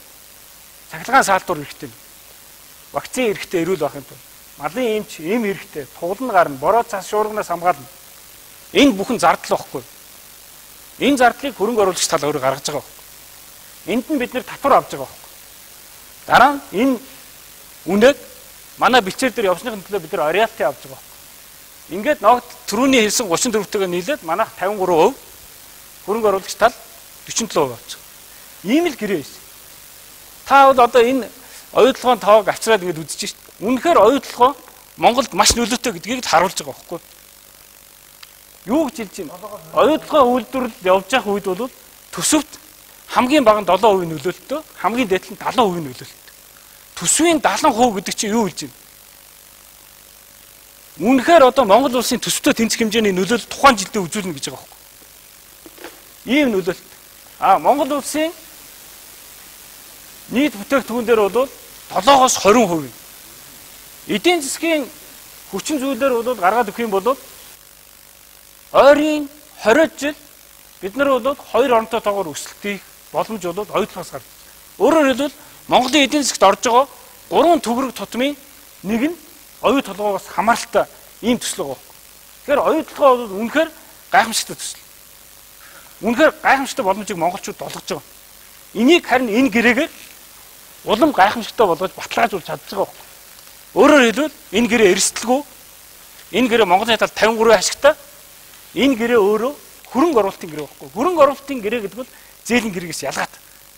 Би дахиад хэлж байна. Хөрөнгө оруулъя гэж ирж байгаа үнийг бид нар өөрөө шүүж байгаа. Чи эрсдлээ хүлээ, тэгвэл яг оруул. Ийм л гэрээ хийсэн байгаа байхгүй. Тэгэхээр би бол хөрөнгө оруулалтын гэрээ, хувь нийлүүлэгчдийн гэрээ, урьдчилгаа төлбөрийн гэрээ, дээрээс нь хувьцааг шилжүүлэхгүй байх гэрээг би таныг их сайн уншсан баха. Та их мэдлэгтэй гэсэн. Одоо таны ярьж байгаас харах юм бол та эдийн засгийн моделийн ч ойлгоогүй юм байна. Санхүүгийн моделийн ч ойлгоогүй юм байна. Үзүүлж байгаа нөлөөллийг ч өөрөө ойлгохгүй шүү дээ. За баяр цэгтгшин нэмэлт тайлбар хийсэн учраас Ганбаатар гишүүнд боломж байна. За энэ нэг ийм зүйл дээр нөх удмааргүй байна. За яг хоо ямар ч байсан 7-оос 70 гээд тэгээд 70% нь ярьлаа. Яг Камеронтой адилхан ярьж байна. Эцэст яг 70 дээр нь төвлөрч болохгүй. 7-оос 70 гэсэн гэдгийг анхаараарай. Тэгээд дотоодын нийт бүтээгдэхүүндээ бол 7-оос 20% нөлөөлнө гэж ярьсан байгаа. За тэгээд энэ дээр түрүү ярьлаа. Эрсдлийг ярьж байна. Хардаа энэ дээр юм байдаг байхгүй. Бүр хүсэх юм бол олон улсад ба штэ. Эрсдлийг хуваах гэрээгч хүртэл хийдэг шүү дээ баярцагтай. Манайхаар нь эрсдэлгүй 100% эрсдэлгүй. Чи бодоод үзөөш. Манай дор байгаа тэр алт зэсвэл ёстой баталгаатай гэдэг чи мэдж байгаа. Ганцхан эднүүс ч олоогүй. Орсууд өнөөдөр тэрийг чи олцсон байсан. Манай энэ одоо энэ эрдэмтэд өөрсдөө олцсон байсан. Ямар ч эрсдэлгүй. Тэрэн дээр юу эрсдэл яриад байгаа юм бэ? А тэгээд хүсвэл тэн дээр эрсдлийн sharing agreement-ыг бас хийж болно. Дээр нэмээд хамгийн гол аюултай юм нь шүү дээ. Та нарын тооцоогоор 4 жилийн дараа гэхэд тодорхой хугацааны дараа энэ одоо анхны хөрөнгө оруулалтыг нөхнө гэж заасан байгаа. Нөхөн тийм ээ? Нөхнө гэдэг бол нөгөө тал бол ямар ч алдагдaltaгүй ашиггүй болсон байна гэсэн үг. Тэрнээс хойш манай өмчлөл одоо бид чи өөрөө нөгөө уурхаагаараа ордоороо хөрөнгө оруулсан ба шүү дээ. Ордоороо бид энэ дээр 9-ийн 6-ад нь заасан байгаа шүү. Түүхий дээр хөрөнгө оруулалт болно гэж хөрөнгө оруулалтын дээр заасан байгаа. Тэр яг хөрөнгө оруулагч тэднээс одоо Канадаас юм Австралиас баахан зэс авчраад булчхаад дараад нь тэднийг ухаад гаргаад байгаа биш шүү дээ. Энд чинь бидний өвөг дээдсэх. Тэгээд тэднүүсийнх нь ухаж байгаа экскваторын 34% яриад байхын оронд дор байгаа өмчийн 66% тэдэнд хэдээр өгсөн юм бэ гэдгийг бид ерөөсөө өмчл ярихгүй байгаа. Нэгдүгээр, хоёрдугаар энэ хүү одоо гэрээний энэ асуудал дээр одоо би 16 руу ороход нэгэнд өмчл ярьж байгаа учраас 4 жилийн дараа гэхэд чи одоо ингээл бүх ингээд одоо хөрөнгө оруулалтаа нөхчлөө гэж тооцсон. Нөхлөө гингүүтэл тэр хүнд одоо алдагдaltaгүй ашигчгүй болчлоо гэсэн үг. Та түрүү 9 тэрбум ярьж би дараа нь тэрийг ярих хэрэгтэй шүү. Тэгээд тэрний дараа бит хоёр алдагдaltaгүй ашигчгүй хоёулаа 50-50% эзэмшээ. Би нэг 51 байж болох уу? 16-аас доошгүйг нь аваараа гэж. Ингэсэн үгэн дээр 16-г бид худалдаж авч болохгүй шүү. Худалдах юм биш үстэй бидэнд. За уучлаарай.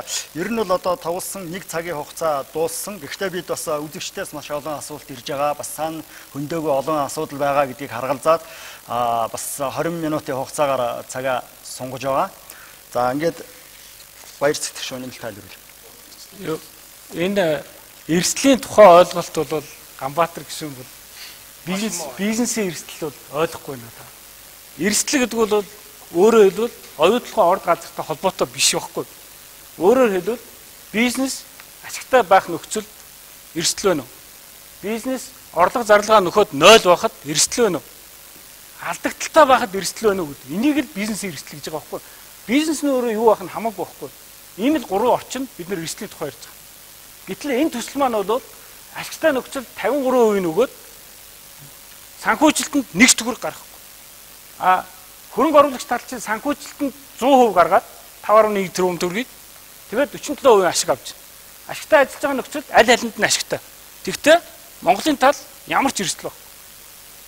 Орлого зарлага тэнцсэн үед Монголын тал бол 8 тэрбум төгрөгийн татврын ашигыг 8 тэрбум Америк долларын татврын орлогыг авч байгаа.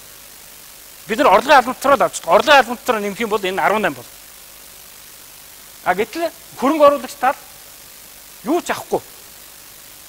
Дээрээс нь санхүүжилтэндээ 5.1 тэрбум ам үрдөлбөрөө бүрэн хариуцсан. Алдагдaltaй үед яах юм?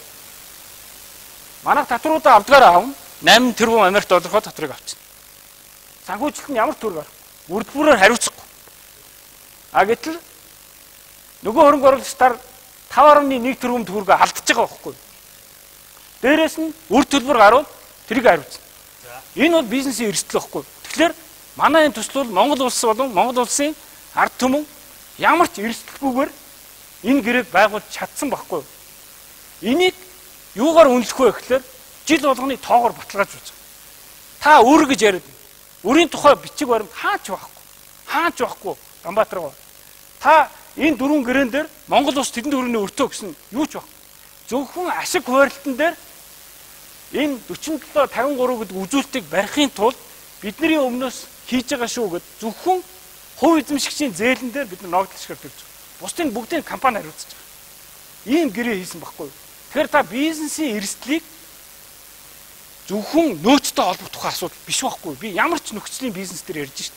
За одоо үзэгчийн асуултанд бас хариулъя. Маш олон үзэгчтэй асуулт байгаа учраас би агуулгын хувьд уучлаарай. Тэгээ агуулгын хувьд бас ерөнхийд нь багцлж үзэгчтэй асуултыг тавьж байгаа гэдгийг ойлгох бах. Сонгон харахын дүүргийн иргэн Баярхуу нарын зарим хүмүүс тавьсан байна. За оюутлогоо төсөлд ашигтай, их ашигтай, хит их ашигтай гэсэн 3 нөхцөл бий. За бид их ашигтай, хит их ашигтай гэсэн 2 нөхцөлд их хөв хүртэж чадах уу гэсэн асуулт тавьсан байна. За ингээд хоёр талаас сонсъё. Амбатар гүшүүн.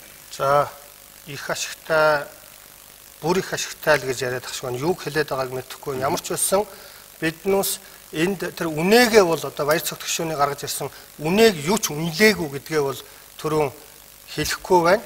Дээр нэмээд хамгийн том эрсдлийг би хэлье.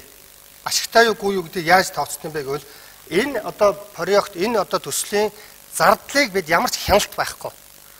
Энэ дээр бол ерөөсө хамгийн том эрсдэлтэй. Энэ ямар экскваторыг, ямар хурцыг хэдэн төгрөгөөр авч байгаа вэ гэдэг юу ч байхгүй. Төлөөлөл өдөрт зөвлөлийн 9 гишүүн байгаа, 3 нь монголчууд. Тэрний одоо үндсэндээ 6 нь бол бүх шийдвэрийг дангаараа гаргаж явна. Шууд гаргаад явна. Бидэнтэй бидэнгүү. Ядахна тэр үедээ миний хувьд бол одоо энэ талаар чинь бас мэдлэгтэй мэдлэггүйгээ дуудуулмааргүй л байгаа юм. Тэгээд яг хөрлийн дэд дарга тэгээд дуудах хэрэгтэй байгаа. Тэгэхээр зөвөр миний гол хэлэх гээд байгаа зүйл бол тэр үед бид маш олон загтал явуулж ирсэн. Санаанууд явуулж ирсэн. Наа чинь бид ямар ч хяналтгүй байна. 3 одоо Монгол хүн сууж ийн нэг 30 хэд ч юм уу хэд хэдэн айгүй их олон долларын цалин аваад хөрөхөд тэнд сууж байгаа ямар ч эрх мэдэл байхгүй. Бараа бүтээгдэхүүн худалдан авалт энэ дээр ямар ч юу байхгүй. Тэгэхээр энд орж ирж байгаа энэ зардлууд бид хянахгүй байна гэдэг бол орж байгаа орлого бол бид ямар ч хяналтгүй байна. Энэ хамгийн том эрсдэл. Хоёрдугаар тэр 3 хүн ерөөсөө хамгийн аимшигтай нь бид нэг 50% болж байгаа. Хамгийн аюултай нь анхны хөрөнгө оруулалтаа нөхсний дараа гэсэн чинь нөхсний дараа 30 жил гэж одоо говуулж авсан л да. Нөхмөгц гэсэн үг шүү дээ монголоор бол нөхсний дараа. Нөхсний дараа чи ч алдагдaltaгүй, би ч алдагдaltaгүй. Тэгтээ чи бас ашиггүй байгаа, би ашиггүй байгаа. Эрсдэл дууссан. Хоёулаа одоо шинээр яриа 50-50 болж гэнэ үү гэж ярих юм дээр дахиад 30 жил тэд бол үнэхээр найрлна. Дээр нь манайх одоо өнөөдөр энэ дээр ямар ч одоо тэр нөгөө менежментийн багт бол ямар ч өөрсдийнхөө хүнийг оруулаагүй. Зүгээр одоо бол нөгөө уул уурхай яамны сайдын зөвлөх байсан хүн одоо яг энэ уурхай гэрээг байгуулж байсан хүн одоо нэг хүн зүгээр орон нэрийн төдий дэд захирал байгаа. Тэгэхээр чи энэ 9 менежментийн захирлаас яагаад 3 нь ядаж монголчууд байдаг юм бэ? Бараа бүтээгдэхүүнийг өөрийнхөө охин компаниас авч болно гэж энд оруулсан байгаа. Бүр энэ чинь ашиг сонирхлын зөрчилтөд хилцэл хийх тэр боломжийг бүрдүүлсэн. Тэгсэн тохиолдолд одоо сургуулийн захирал нөхрийнхөө компаниас гөөхий авчираад сургууль шахацсан байхад тэр бол нормал зүйл. Шалгах тэр процедур нь үнэхээр утгагүй. Энэ манай эрсдлийг бүр дэндүү гааруулж байгаа маа. Нөгөө барьж байгаа проектын чинь зардлыг бүр тэлээд явуулчихж байгаа. Энэ дээр бид хяналт байхгүй. Бидний зүгээр хэлжсэн санал тухайн үедээ шүү дээ.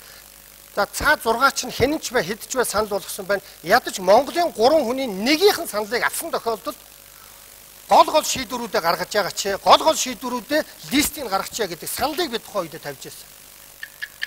За цаг дуслаа. Баярлалаа шүү. За Ганбаатар гишүүн бол corporate governance гэж ярьдаг шүү. Компани засаглалын талаар та бас мэдлэггүй байна. Яагаад гэвэл та бол яг нөгөө бидний ярьдгаар ХХК буюу эзэн өөрөө компаниа удирддаг тэр ойлголтоор ярьж байна. Хувьцаат компани листэд болсон компаниудын хувьд бол хувь эзэмшигч нь компаниа удирддаггүй маа. Өндөр мэргэжлийн менежмент хүсэлж авдаг байхгүй. Тэгэхээр Монгол улсын засгийн газар хувьцаа эзэмшигч. Нөгөө талд нь 210,000 хувьцаа эзэмшигчтэй байхгүй. Ирээдүйн компани. Энэ компани сонирхол бол менежментийн баг зардлаа өсгөх байх ямар ч сонирхолгүй.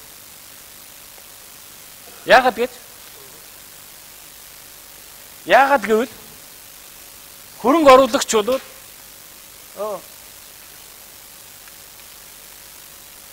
хөрөнгө оруулагч бол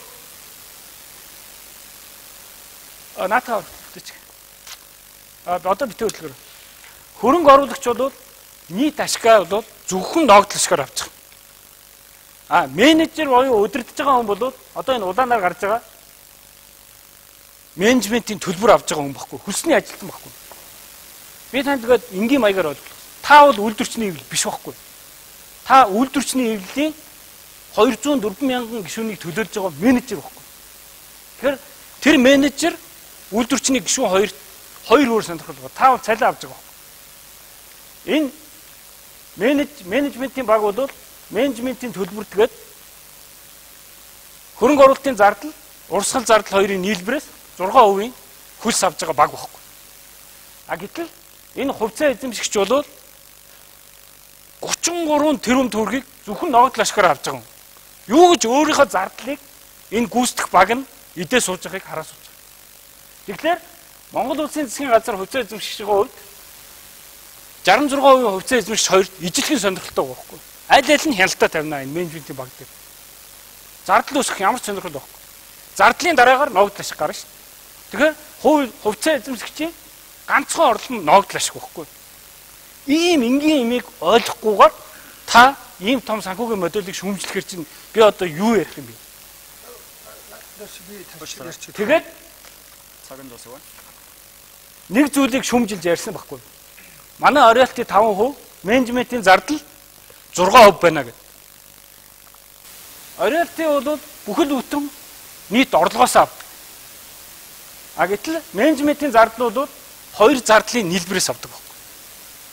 Ийм хоёр зохицуулттай маа. Тийм учраас болно. Би энэ материалуудыг бүгдийг та нарт өгнө. Энэгээр дахиад бас лекц уншина, танд ч хүрнэ. Маш сайн байна. Нэмэлт тайлбар. За би энэ дээр ярьчих уу? Энэ дээр шууд ярьчих. Зүгээр энэ дээр ийм байгаа юм л да. Менежментийн багийг биш төлөөлөл удирдах зөвлөл нь IVN авинхол юм шиг байгаа. OTN буюу тэдгээрийн нэг буюу түүнээс дээш хамаарал бүхий компанийг дангаар нь эсвэл бүлэг болгон хамтд нь авч ажилуулна гэж байгаа. Эднээс авч ажилуулна эднээс. Шууд сонирхлын зөрчилтэй гэсэн үг. Тэгээд хоёрдугаарт менежментийн баг нь зардлын болон хөрөнгө оруулалтын хэмжээний нийлбэрээс дүнтэй тэнцвэр хэмжээний одоо барилгын одоо явцын үед бол 3%, а үйл ажиллагаа энэ бүтээгдэхүүн гараад ирэхлээр 6%. Ямар ч онол дээр менежментийн баг бол үр ашигасаа л одоо ашиг авна гэхээс биш зардал гаргаад байх тусам Ганбаатарын хэсэг том самбар гаргаад байх тусам эднээс сайн цалин авна гэсэн ийм юм явж байгаа шүү. Би буруу хэлсэн бол чи хэлээр 7-гийн 3-ыг уншиж байгаа шүү. За тоод нaan зогсож Ганбаатар гэж. Та энэ хараа зардал бол энэ хоёрын нийлбэр хэд болж байна? 50 болж байгаа ч 59. 50 тэрбум доллар. Тий 59 тэрбум доллар. Ашиг хэд вэ? 60 байхгүй. 60 тэрбум. Ашгаасаа авах юм бол энэ хүмүүс бүр илүү зардал авах гэдэг юм шүү. Тэгэхээр чи бид нар та бол өөрөө нэг юм ойлгох хэрэгтэй шүү. Гүг. 6% байхгүй да. Суурь асуугаад шүү. Ашгаараа суурлах юм бол энэ хүмүүст очих мөнгө чи улам ихсэх байхгүй. Улам ихсэх байхгүй. Баяр цог төвшөнөөс ганцхан басаач. Баяр төвшөнөө. Баяр төвшөнөөс ганцхан. Энэ бол нээлттэй тоо. Энэ нээлттэй тоо. Тий, нээлттэй. Нийт 70 жилийн хугацаанд авах нийт орлого, хуваагдал нь бол хөрөнгө оруулалтын зардал, үйл ажиллагааны зардал, дээрэс нь нөөтийн төлбөр, ашиг, менежментийн төлбөр. Тэгэхээр эзэлж байгаа хувь харалтаа. Орлогын албан татврын дараах ашиг, ашиг дээрээ бол ногдол ашиг нь 13.30. Ингээд хуваарлаж байгаа. Айгүй. Нийт төлбөрүүдэд харахад бол энгийн баггүй. Ганцхан минут. Баяр зүтгэгчийн маань маш чухал юм ярьж байна. Гэхдээ менежментийн онолын шал эсрэг юм ярьж байна. Хөрөнгө оруулалтын зардал, үйл ажиллагааны зардлыг зохион байгуулж байгаа хүмүүс нь энэ зардлаа их байх тусам ашиг одоо тэр төлбөрөөс авна. Ашигтай ашиг 60 тэрбум доллар гэж байна. 3-аас 6% гэдгийг хоёулаа бурхны зарлиг биш шүү дээ. Тэр чинь энэ 3-6% гэдэг бол дэлхийд хаач байхгүй зүйл шүү. Тэр бол 0.1 юм уу байна уу 3 байна уу 2 энийг бид негошиэд хоорондоо ярих хэрэгтэй. 3-аас 6 гэдэг дээр та ингэж хатуу бурхны зарлиг шиг тайлбарлаж болохгүй. За баярлалаа. Аль аль нь бас үндсэн асуултаа хариултаа өгсөн. За нэмэлт тайлбар хийлээ. За манай хөндлөнгийн бас оролцогч төлөөллийнхний хувьд дэгээ баримтлахыг бас хүсэж байна. За ингээд бас үзэгчдийн асуултуудаас төлөөлөл олгож хэлье. Ер нь Монгол ажилчдын эрх ашигтай хөдөлмөрийн харилцаатай холбоотой маш олон асуултууд ирсэн байна. За Монгол гадаад ажилчдын цалингийн зөрүү их байна. Монгол ажилчид цалингийн фондын 10%-ийг авч байна. За гадаадынх нь болохоор 80% нь авч байна гэсэн асуултыг бас Facebook-ээр ирүүлсэн олон үзэгч тавьсан байна. За ер нь бол одоо компани ажилчдын эрх ашиг гэрээгээр хамгаалагдаж чадсан уу? За баяр зүтгэгчнээс эхлэе. Бид нар бол дэлхийн нийтэд хэрэгэлдэг хоёр үндсэн зарчмыг бол гэрээндээ суулгаж өгсөн. Энэ суулгаж өгсөн зарчмууд нь бол юу вэ гэхээр нэгдүгээрт нь Монгол хүн ажилуулах хувийг нь бол зааж гисэн. Барилгын ажлын үед бол нийт ажилчдын 60% нь монгол хүн байх ёстой. Үйлдвэрлэлийн хувьд бол нийт ажилчдын 90% нь монгол хүн байх ёстой. Энэ бол хувь хэмжээгээр заасан. Дараа нь энэ бол дэлхийн нийтээр хэрэгжилж байгаа. OECD-ийн зарчим баггүй. Ижил албан тушаал дээр байгаа хүмүүс ижилхэн цалин авна гэж заасан. Тэгэхээр одоо Ганбаатар гишүүн бол ийм шүмжлээд. Гадаадын шаардлагатай өндөр цалин аваад байна. Монгол хүн бага цалин аваад байна. Энэ бол өөрөө дэлхий дээр байгаа эхний 5-д ордог том төсөл. Технологийн хувьд бол 3 компани хэрэгжилж чаддаг. Дэлхий дээр 12 төсөл одоо явж байгаа. Ийм өндөр технологи дээр бол маш өндөр мэргэжлийн ажилтныг ажиллах хэрэгтэй. Тэгээд түрүүний тэр Ганбаатар гишүүн эхлээд уншаад чи англиар ойлгож байгаа үстэй гэдэг. Тэр нь болохоор гадаадаас маш өндөр цалин авч байгаа экспат буюу гадаадын ажилчдыг багасгах зорилготой байхгүй. Яагаад гэвэл зардлаа бууруулж яж ашигч нь нэмэгдэн шүү дээ. Тэгэхээр өндөр цалинтай гадаадын ажилчид байгаад байвал ашиггүй учраас өөрөө менежмент нь яаж сургалтуудыг их явуулж байгаа байхгүй. Тэгээ хүнээ бэлтгэх юм бол гадаадуудаа шахаад байна. Үүргэжүүлсэн байхгүй. Хэрвээ гадаадын хүн орж ирэх болгонд бид нар тэр зөвшөөрөлтөө хүн болгон дээр нь хөдөлмөрийн хөлсний доод хэмжээг 2 дахин ихссэн хэмжээгээр авна. Энийг зөрчүүл 10 дахин их хэмжээгээр авна. Энэ өөрөө зардлыг нэмэгдүүлж байгаа байхгүй. Ийм зорилгоор оруулж ирж байгаа. Ийм зарчмаар бол хөдөлмөртэй харилцааг зохицуулж байгаа. Одоо асуудал юунд байна гэхээр энэ гэрээний хэрэгжилт ямар байна гэдгийг хариуцж байгаа яам баг. Хоёрдугаар эдийн засгийн байнгын ороо 6 сар тутам дүгнэлт гаргаж байгаа хэрэгтэй. Энэ гэрээний хэрэгжил. Энэ гэрээний хэрэгжилтэнд хяналт тавих олон нийтийн байгууллага байгаа, говийн зөвлөл байгаа, дээрэс нь хариуцж байгаа яам байна. Тэгэхээр гэрээн дээр бол яг OECD-ийн бүх зарчмыг суулгаж өгсөн байна. Хэрэгжүүлэлтийн асуудлыг нь ярих хэрэгтэй. За, Ганбаатар гишүүн. За энэ дээр бас л одоо би өөрөө зуралдаг болохоор их олон юм байна. За 8-4 дээр бол одоо 90% нь монголчууд байна гэж баяр цогт гишүүндээ бол өстой баярлахаас өөр аргагүй энэ чухал юм оруулсан шүү. 8-5-д бол шүү дээ хөрөнгө оруулагч одоо хүчин чармаалт гаргана гэсэн үг байгаа л да. Гэхдээ барилгачдын энэ явцад бол одоо 60% нь монголчууд байна гэж заасан. Гэхдээ харин баяр цогт гишүүнийг яг одоо хаана явж яхад мэдэхгүй 8-9 дугаар заалтыг та мэдж байгаа бох. Би тэрийг уншчихъя. Энэхүү гэрээний 8-4, 8-5 нөгөө 60%, 90%-ийн Монгол ажилтнууд ажилуулна гэсэн тогтоосон ажиллах хүчний хувь хэмжээг зөрчсөн нь энэхүү гэрээ зөрчсөн гэж үзэх үндслэл болохгүй бөгөөд энэхүү гэрээний 17 дахь заалтыг хэрэглэхгүй буюу одоо гэрээ зөрчсөн байна гэж Монголын засгийн газар гомдол гаргахгүй гэж хэлсэн байгаа. Тэгэхээр 8-4, 8-5-ыг бол яг иймэрхүү байдлаар бидэнд тайлбарлаад 8-9-ийг бол таг нуунаад гэсэн санаа байна шүү дээ. Бид бас энийг уншичаад байна л та. Тэгэхээр Монгол хүмүүсийг авахгүй байгаа тохиолдолд энэ нь бол зөрчил биш гэсэн санаа. Хоёрдугаарт түрүү ярьж байна. Шаардлагатай хүмүүс энэ дэндүү өндөр цалин аваад байна, болооч бариач гэд үнэн тэгж ярьдаг. Хамгийн гол нь энэ дээр зур наатахаа халж хаяад монгол хүн оруул гэж бид хэлдэг. Бидний хэлдэг зүйл юу вэ гэвэл 8-12 заасан 90 хоногийн дотор оюу толгойд өслийн сургалтын стратеги болон төлөвлөгөөгөө батлаа гэсэн өнөөдөр хүртэл гурилдсан зүгээр цаас байдаг. Тэрэн дотор бидний асуудаг юм гэвэл хэдэн монгол хүнийг ямар одоо яг одоо техникийн ажилтан юм уу, ямар юун дээр ажиллуулах юм, ямар нөхцөлтэй, ямар цалинтай. Эднээс ч юм ба штэ. 300 хүнийг ажилуулчаал болоо юм уу, эсвэл 30 хүн юм уу? Энэ 90%, 60% гэдэг чинь 3 хүн юм уу, 3000 хүн юм уу гэдэг нь тодорхойгүй байгаа. Энэ олон элбийн юм шиг юмнууд дээр бид бас жоохон монголоо гэж бодох хэрэгтэй баха. Нэмэт тайлбар. За. Тэгэхээр Ганбаатар гишүүн 8-9-ийг яриад байгаа. Тэгэхээр та ашиг малтмалын тухай хуулийн 43-2-ыг бол мэдгүй. Мэдлгүй яг. За тэрийг яар. Та энийг уншил та. Тэд нэрлэхэд яг уншиж түрүү. Зүгээр л мэдгүй та. Мэдгүй байхгүй. Яг ярьж байгаа учраас мэдгүй. Яагаад гэвэл энэ гэрээг хуульд нийцүүлж хий гэсэн байхгүй. Би энийг уншицсан. Энэ гэрээг хуульд нийцүүлж хий. Ингээд ашиг малтмалын хуулийн 43-2-оор та өөрөө яг сайн унш та. Зөвшөөрөл эзэмш гадаад иргэдийг 43-1 зааснаас илүү хэмжээгээр ажилуулсан тохиолдолд ажлын байрны 10%-аар доод хэмжээг 10 дахин нэмэгдүүлж авах гэдэг хүлтэй байхгүй. Тэгэхээр хуулиндаа нийцээд тэр торгуулаа авж байгаа бол гэрээ зөрчихгүй. Яагаад гэвэл энэ хуулинд нь заасан байхгүй. Энэ гэрээ өөрөө хуулинд нийцэж гарч байгаа. Ийм л зүйл байна. Тэн дээр наадхай чинь баярцогтой би ч бас нэг үйлдвэрчний хүн шүү дээ. Энэ бид эцсийн 10% татвар авч 10% дахин ийм нэмэгдүүлсэн хөдөлмөр өсний доод хэмжээг нэмэгдүүлсэн энэ мөнгийг авах гэж бид оюутлогыг оруулж ирээгүй. Бид өнөөдөр Монгол хүмүүсийг ажилтаа болгоё 50-60 жилийн дараа эд гараад явхад бид бас өөрсдийн гэсэн болсон хүчинтэй байгаад дараагийн томоохон уул уурхайнуудын проектуудаа хүний гар харахгүй хэрэгжүүлээл гэсэн ийм бодлогоор бид явж байгаа учраас энэ 8-9 бол одоо үндсэндээ 8-4-5 бол зөрчсөн байна. Дэндүү болчихгүй байна. Таар дээдлээ харлаа.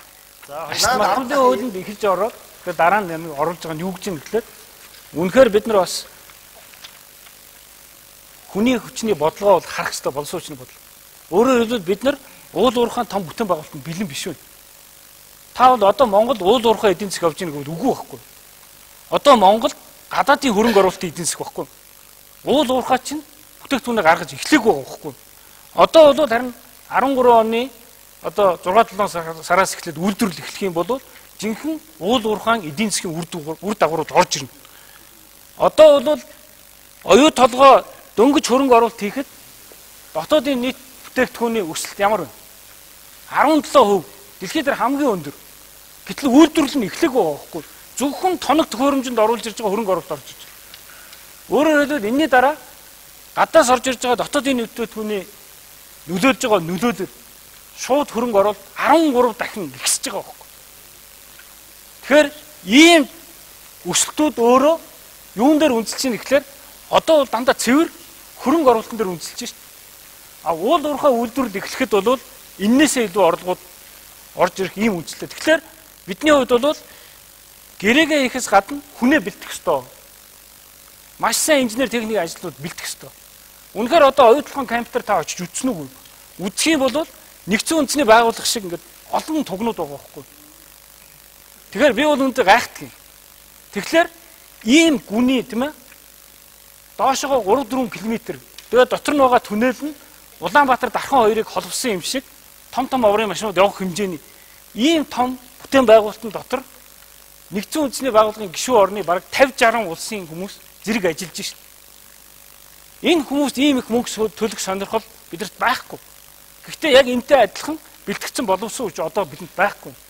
Тийм учраас энэ хүмүүсийг богино хугацаанд оруулж ирээд түр зүрийн ажилтан болгоод хүмүүсээ сургаад ингээд явж байгаа. Энэ зориулаад бид нар 4 техник мэргэжлийн сургууль 300 гаруй сая төгрөг гаргаад үйл ажиллагааг нь явуулж байгаа. Яг гэрээ хийснээс хойш. Үр дүнгээ өгч чинь бүгд тэр оюутлогоо дээр ажиллахгүй ч болно. 5 толгой дээр ажиллаг, цагаан сургууль дээр ажиллаг, асгад дээр ажиллаг, төмөртөө дээр ажиллаг. Хамгийн гол нь бид нар боловсон хүчнийхээ бэлтгэлтэй байх хэрэгтэй байхгүй юу? Тэгэх юм бол энэ заалт бид нар тэгэхгүй. Хин зардлаа нэмэгдүүлэх сонирхол байна. Хувьцаа эзэмшигчтэй бол зардал нэмэгдүүлэх ямар ч сонирхол байхгүй. Ногдол ашгаал хурдан авах юм. Бид нар үндсэндээ энэ хөрөнгө оруулалтын гэрэн дээр олон зүйлийг түгтсэн байхгүй. Өөрийнхөө ашгийг буруулахгүй байх үүднээс түгжрэнүүд хийж байгаа. Хүний ашгийг ихсэхгүй байх үүднээс түгжрэнүүд хийж байгаа. Анхны хөрөнгө оруулалтыг 4 аргаар түгтсэн байхгүй.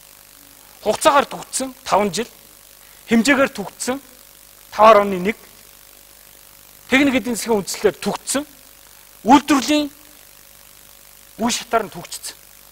Анхны баяжмлынхаа анхны бүтээгдэхүүнийг гаргаад 70% хүрэхэд анхны хөрөнгө оруулалт зогсон шүү. Өөрөөр хэлбэл энэ гэрээ бол ашиг хуваарлах гэрээ байхгүй. Ашиг хуваарлахдаа бид нар аль болохоор энийг хамгаалах зарчмаар хийгдсэн ийм зүйлүүд байгаа гэдгийг бол сэлгэсэн юм аа.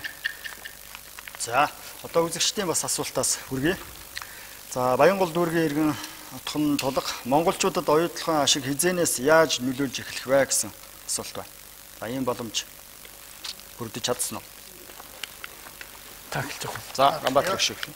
За, оюутлогын ашиг бол монголчуудад 7-оос 20% гэсэн мөнгөн зүйлээс дотоодын нийт бүтээгдэхүүнд бол нөлөөлөхгүй гэдээ өөрсдийнх нь зүйл гарцсан байгаа шүү. Хамаг мөнгөнд дандаа гадагшаага гадаадын одоо орж ирсэн том компаниудад буцаад гараа авчдаг. Дандаа гадаад бэлтгэн нийлүүлж худалдан авалт гэдэг бол монголчууд энэ дээр ямар ч хяналт байхгүй. Нөгөө одоо хөрөнгө оруулагчдын талын таньдаг мэддэг тэр хүмүүс нь л өөрсдөө ороод ирдэг. Менежментээр энэ дээр бид бол гэрийн гадаа байгаа. Энэ бидний хамгийн том эрсдэл. Хоёрдугаар болсон хүчний тал дээр ер нь бол уул уурхай бол ерөөсөө ашигаа өгдөггүй зүйл шүү дээ. Одоо нөгөө яг тийм хүмүүсийг ажилуулах тал дээр бол бага. Тэрийг бол хүлээн зөвшөөрөх ёстой. хамгийн гол ашиг авдаг зүйл бол роялти авахдаг. Тэгээд ашигын татвар гэж авдаг. Ногдол ашигч дандаа тэгэл зардалтаа л явцдаг. Тэгэхээр энэ хоёр дээр роялтиг би уг нь ярих хэвээр юмнууд зөндөө байсан. Бид үнэхээр бага роялти тавьсан. Тэгээд энэ дээр бол болсон хүчний тал дээр бол муу манай хүмүүсийг бэлтгэхгүй байгаа. Зүгээр темсүүдэд нэг хэдэн төгрөг өгчөөд тэрийг буцааж авахгүй. Эцсийн эцэд бол оюу толгойн захиралчин төгөлдөг манай боловсролын яамны сайд болчиход шүү дээ. Тэрийг сүүлдээ буцааж авахгүй. Тэрийг оюу толгойд буцааж авахгүй. Ийм утгагүй байдлаар бид цаашаа явж болохгүй гэсэн юм байна. Би өөр зөндөө олон чухал ярих зүйлүүд байгаа учраас бас цагаа жоохон хэмнээд байгаа шүү. Бүгдийг өрмөөргүй байна. За баярлалаа шүү. За бид нар бол оюутлогын үйлдвэр бол эхлэхгүй. Оюутлогын хөрөнгө оруулагчид ямар ч ашиг аваагүй. Гэтэл Монголын засгийн газар бол 2002 оноос эхлээд татвар аваад яваад байгаа. Тэгээд яг гэрээ зурснаас хойш бол татвар 447 тэмээ даваасран гişүнэ 447 тэрбум төгрөгийн татвар төлсөн баг. Дээрээс нь урьдчилгаа төлбөр 250 сая төгрөгийг өгсөн. Энэ бол ойролцоогоор 326 тэрбум төгрөг. Өөрөөр хэлбэл шууд улсын төсөвт орж байгаа мөнгө нь бол энэ ихгүй. Өөрөөр хэлбэл 700 орчим тэрбум төгрөг. Дээрээс нь энэ компанид бид нар юу хийсэн бэ гэхээр нөөтийн чөлөөлсөн байхгүй. Нөөт чөлөөлнө гэдэг бол нөөтөөр орсон буцаа олголтыг өгөхгүй гэсэн. Энэнгээр бол ойролцоогоор Монгол компаниудаас оруулсан мөнгөний ойролцоогоор 300 тэрбум төгрөгийг оюутлогод бол бид нар алдагдал болгох юм уу Монголын засгийн газраас буцааж авахыг хаацсан байгаа байхгүй. Бид аль хэдийн тэрбум орчим долларын 1 тэрлион төгрөгийн ашгийг ингээд авсан байна. Би өөр юмнуудыг ярихгүй. Тэнд ажиллаж байгаа ажилтны цайлан дээрээс нь ханган нийлүүлэлт хийж байгаа шууд бус эффектүүдийн вирус ярихгүй байгаа шүү дээ. Би шууд байгаа мөнгөнийх нь хэмжээг ярьж байгаа. Дээрээс нь энэ үе шатаар бид нар үзэх юм бол анхны хөрөнгө оруулалтаа бол ойролцоогоор 19 оны ихэнх гэхэд бол төлөө дуусчихна гэж үзэж байгаа. Энээс хойш бол ногдол ашиг авах асуудал. Тэгэхээр таныхаар бол 36 он тийм ээ. 36 он гэсэн үг тийм ээ. Тэгэхээр энэ бол ингээд бичгтээд үлдэнэ. Тэгэхээр ер нь бол бид нар модель бол тодорхой хэмжээгээр хөдлөнө. Гэхдээ бид нар бол яг энэ хэсэг дээр 19-20 оны зааг дээр ногдол ашиг аваад гэл. Яагаад гэвэл та нийт хөрөнгө оруулалтын талаар нь бас жоохон ойлголт муутай байна. Одоо байгаад байгаа дивиденд тэр ногдол ашиг хүү чинь гол юм нь юутай болохоор анхны хөрөнгө оруулалттай холбоотой асуудал гэхгүй. Өөрөөр хэлбэл тэр хүүтэй холбоотой асуудал. Тэгэхээр зэрэг энэс хойш бол бид нар ногдол ашиг авна. Татвар бол байнга авна. За баярлалаа. За дараагийн асуулт байна. Энэ байгаль орчинтой холбоотой асуултууд бас ирсэн байгаа. Ер нь бол одоо ордыг ашиглах үйл ажиллагааны нөлөөллөөс хамаарч одоо байгаль орчныг дороотуулахгүй байх баталгаа байна уу гэсэн агуулгаар бас нэлээд олон иргэн хандсан. Ялангуяа энэ улсны асуудал нэлээд анхаарал татаж байна. За баярлалаа шүү. За гэрээний хөрөнгө оруулалтын гэрээ яагаад бид нэг хөрөнгө оруулалтын гэрээ гэж хийсэн бэ? 2006 оны Эрдэнэ Малтомлын хуулинд. Урд нь бол дандаа доктортой байдлын гэрээ байсан байхгүй. Доктортой байдлын гэрээ гэдэг бол тухайн компани эдийн засгийн үр ашигыг тооцоол татваруудын орчныг л докторжуулахыг хүсдэг. Тэгээд татварын орчны докторжуулалттай нэмээд хөдөлмөр эрхлэл, байгаль орчин, нийгэм, соёл, хот байгуулалт гэдэг олон асуудлыг нь зохицуулан шийдсэн гэрээг бол хөрөнгө оруулалтын хэмжээнээс болж гаргаж ирж байгаа байхгүй. 300 саяас дээшээ байх юм бол улсын хурлаар хилцүүлээд хөрөнгө оруулалтын гэрээ хийе гэж. Тийм учраас энэ байгаль орчныхын асуудал нь хөрөнгө оруулалтын гэрээнд бол бүхэл бүтэн бүлэг болоод орцсон байгаа байхгүй. Тэнд олон зүйл ярьсан. Хамгийн гол зүйл нь усны асуудал. Хөрсний ус бол ажиллах болцоогүй байхгүй. Тийм учраас тооцоо судалгаанууд хийгээд үнэлгээг нь гаргаад байгаль орчны яам бол метр секундээр урсдаг усаар нь бол хэмжээг нь заагаад зөвшөөрөл болгож байгаа. Тэгээд энэ бол маш орчин үеийн технологи хэрэгжилж байгаа учраас авсан усаа ихэнх нь эргүүлж ашигладаг. Тэгээд гүний хоолой гэдэг газрын гүний усны 20% ашиглах зөвшөөрөл одоогоор өгөгдсөн байна. Хөрөнгө оруулагчдын одоо хувьд бол мөнгө босгоход хамгийн их асуудаг зүйл нь маш ашигтай төсөл байна. Гэхдээ энэ төсөл дээр бол хамгийн их анхаарал татж байгаа зүйл нь усны асуудал байна л гэж. Тийм учраас Монгол Улсын засгийн газар гүний хоолой гэдэг газрын 20%-аас хэтэрсэн ус ашиглахад шууд энэ төслийг зогсоох эрх нь бол нээлттэй байна. Ийм маягаар зохицуулсан зүйл байна. За ерөнхийдөө бол яг санхүү мөнгө яриад байдаг байгаль орчин бол дэндүү чухлаа. Бид тэрийг бас орхигдуулаад байдаг. Тэгээ яг байгаль орчны тал дээр яриул би одоо энэ усны талаар судалгаа хийсэн олон судлаачдын үгийг хэлэх болно. Би гэрийн заасан хэдэн зүйлүүдийг хэлээтэй. Нэгдүгээрт энэ дээр өстө гэрээ яах гэж байгуулсан юм бэ гэвэл бие биенийг хянах гэж байгуулсан шүү дээ. Муу юм болвол бороотой өдөр ирвэл бие биентэйгээ муудалцахгүй шиг яаж зохицуулах вэ гэдэг зүйлд байдаг. Энэ гэрээ тэр талаар 0. Тэгээд энэ тал дээр бие биений хянах тал юу ч байхгүй. Бид менежментийн багт хүн оруулж чаддаггүй. Бид тууз дээр байгаа 3 хүн бол зүгээр цалин аваад явж байвал юм. Тэр 3-ыг буруутгаж болохгүй. Ийм арчаагүй гэрээ хийсэн учраас тэд ямар ч хөдөлгөөн хийх боломжгүй байдаг байж магадгүй. Тэгээд би өөрийнхөө санааг хэлээ л да зүгээр энэ дээр энэхүү гэрээний 6.11 заасан нөхөн төлбөрийн хэмжээг байгаль орчны асуудал эрхэлсэн төрийн захиргааны төв байгууллага хөрөнгө оруулагчийн саналыг харгалзсан. Хөрөнгө оруулагчийн саналыг харгалзсан. Томилсон саналыг харгалзан томилсон байгаль орчны хараат бус шинжээчдийн багийн тодорхойлсноор нөгөөдүүлийн томилсон хараат бус шинжээчдийн багийн тодорхойлсноор тогтоох ба бид өөрсдөө тогтоохгүй нэ шүү дээ. Нөгөөдүүлийн санал болгосон саналыг харгалзан гэж байгаа. Тэгээ тогтоох ба хөрөнгө оруулагч хохирлын хэмжээг тодорхойлоход шинжээчдийн багтаа хамтран ажиллана гэж байгаа. Хөрөнгө оруулагч одоо орой хоолнд орно гэсэн үг юм уу? Яг юуг яриад байгааг би ойлгохгүй л дээ. Ийм гэрээ байж болохгүй. Дээр нэмээд 7-2-2-т ингэж зааж байгаа юм л да. Одоо мэдхгүй байна л гэж хэлэх байх та чааваас одоо. Оюу толгой төслийн богино болон урт хугацааны эрчим хүчний хэрэгцээг хангах зорилгоор Монгол Улсын нутаг дэвсгэр дээр хамгийн тохиромжтой энэ юу байгаа? За нэгэн цахилгаанаас тохиромжтой байршил цахилгаан үйлдвэрлэх барилга байгуулж барих ажилуулах хамааралтай этгээд гэж байгаа.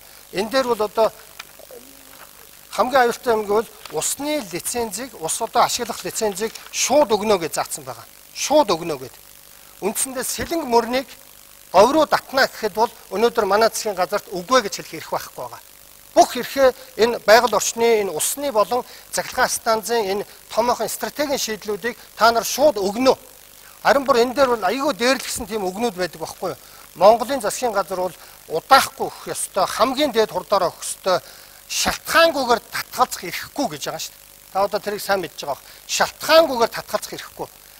Гэхдээ тэдний хувьд шалтгаан юу ч байж болно шүү дээ. Наа чин шалтгаан байна гэхдээ бид хэлэх үггүй болсон.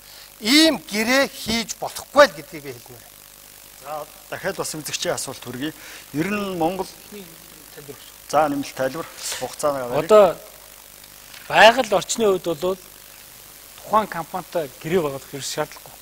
Энд чинь Монгол улсын хууль байгаа. Хяналтыг бол Монгол улсын улсад тавих хэрэггүй.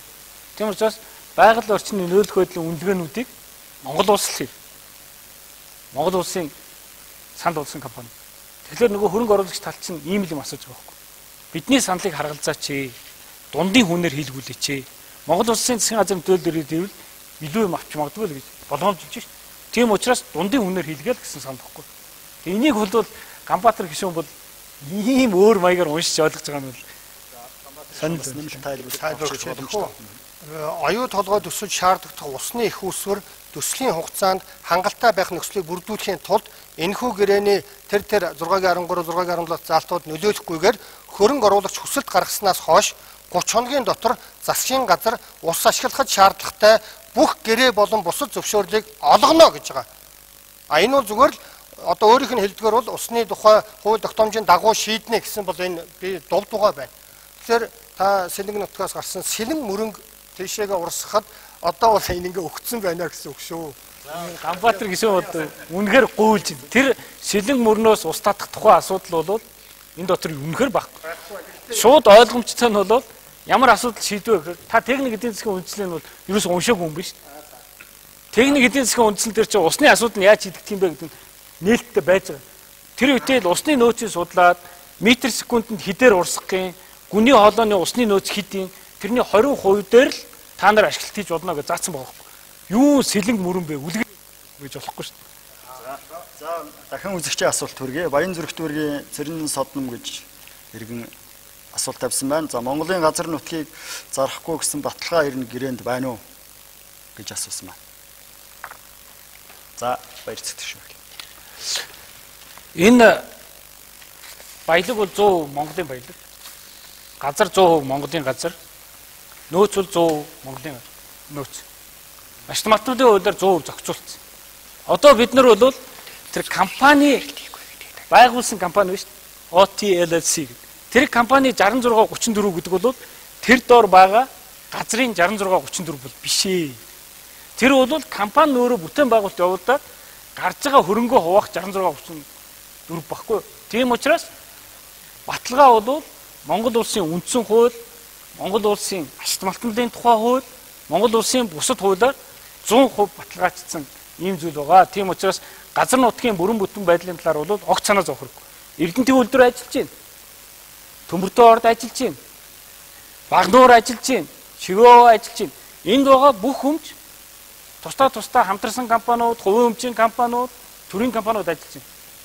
Өмчлөл газар бол бүгд 100% Монгол улсынхаа. Энд дээр ямар ч асуудал байна.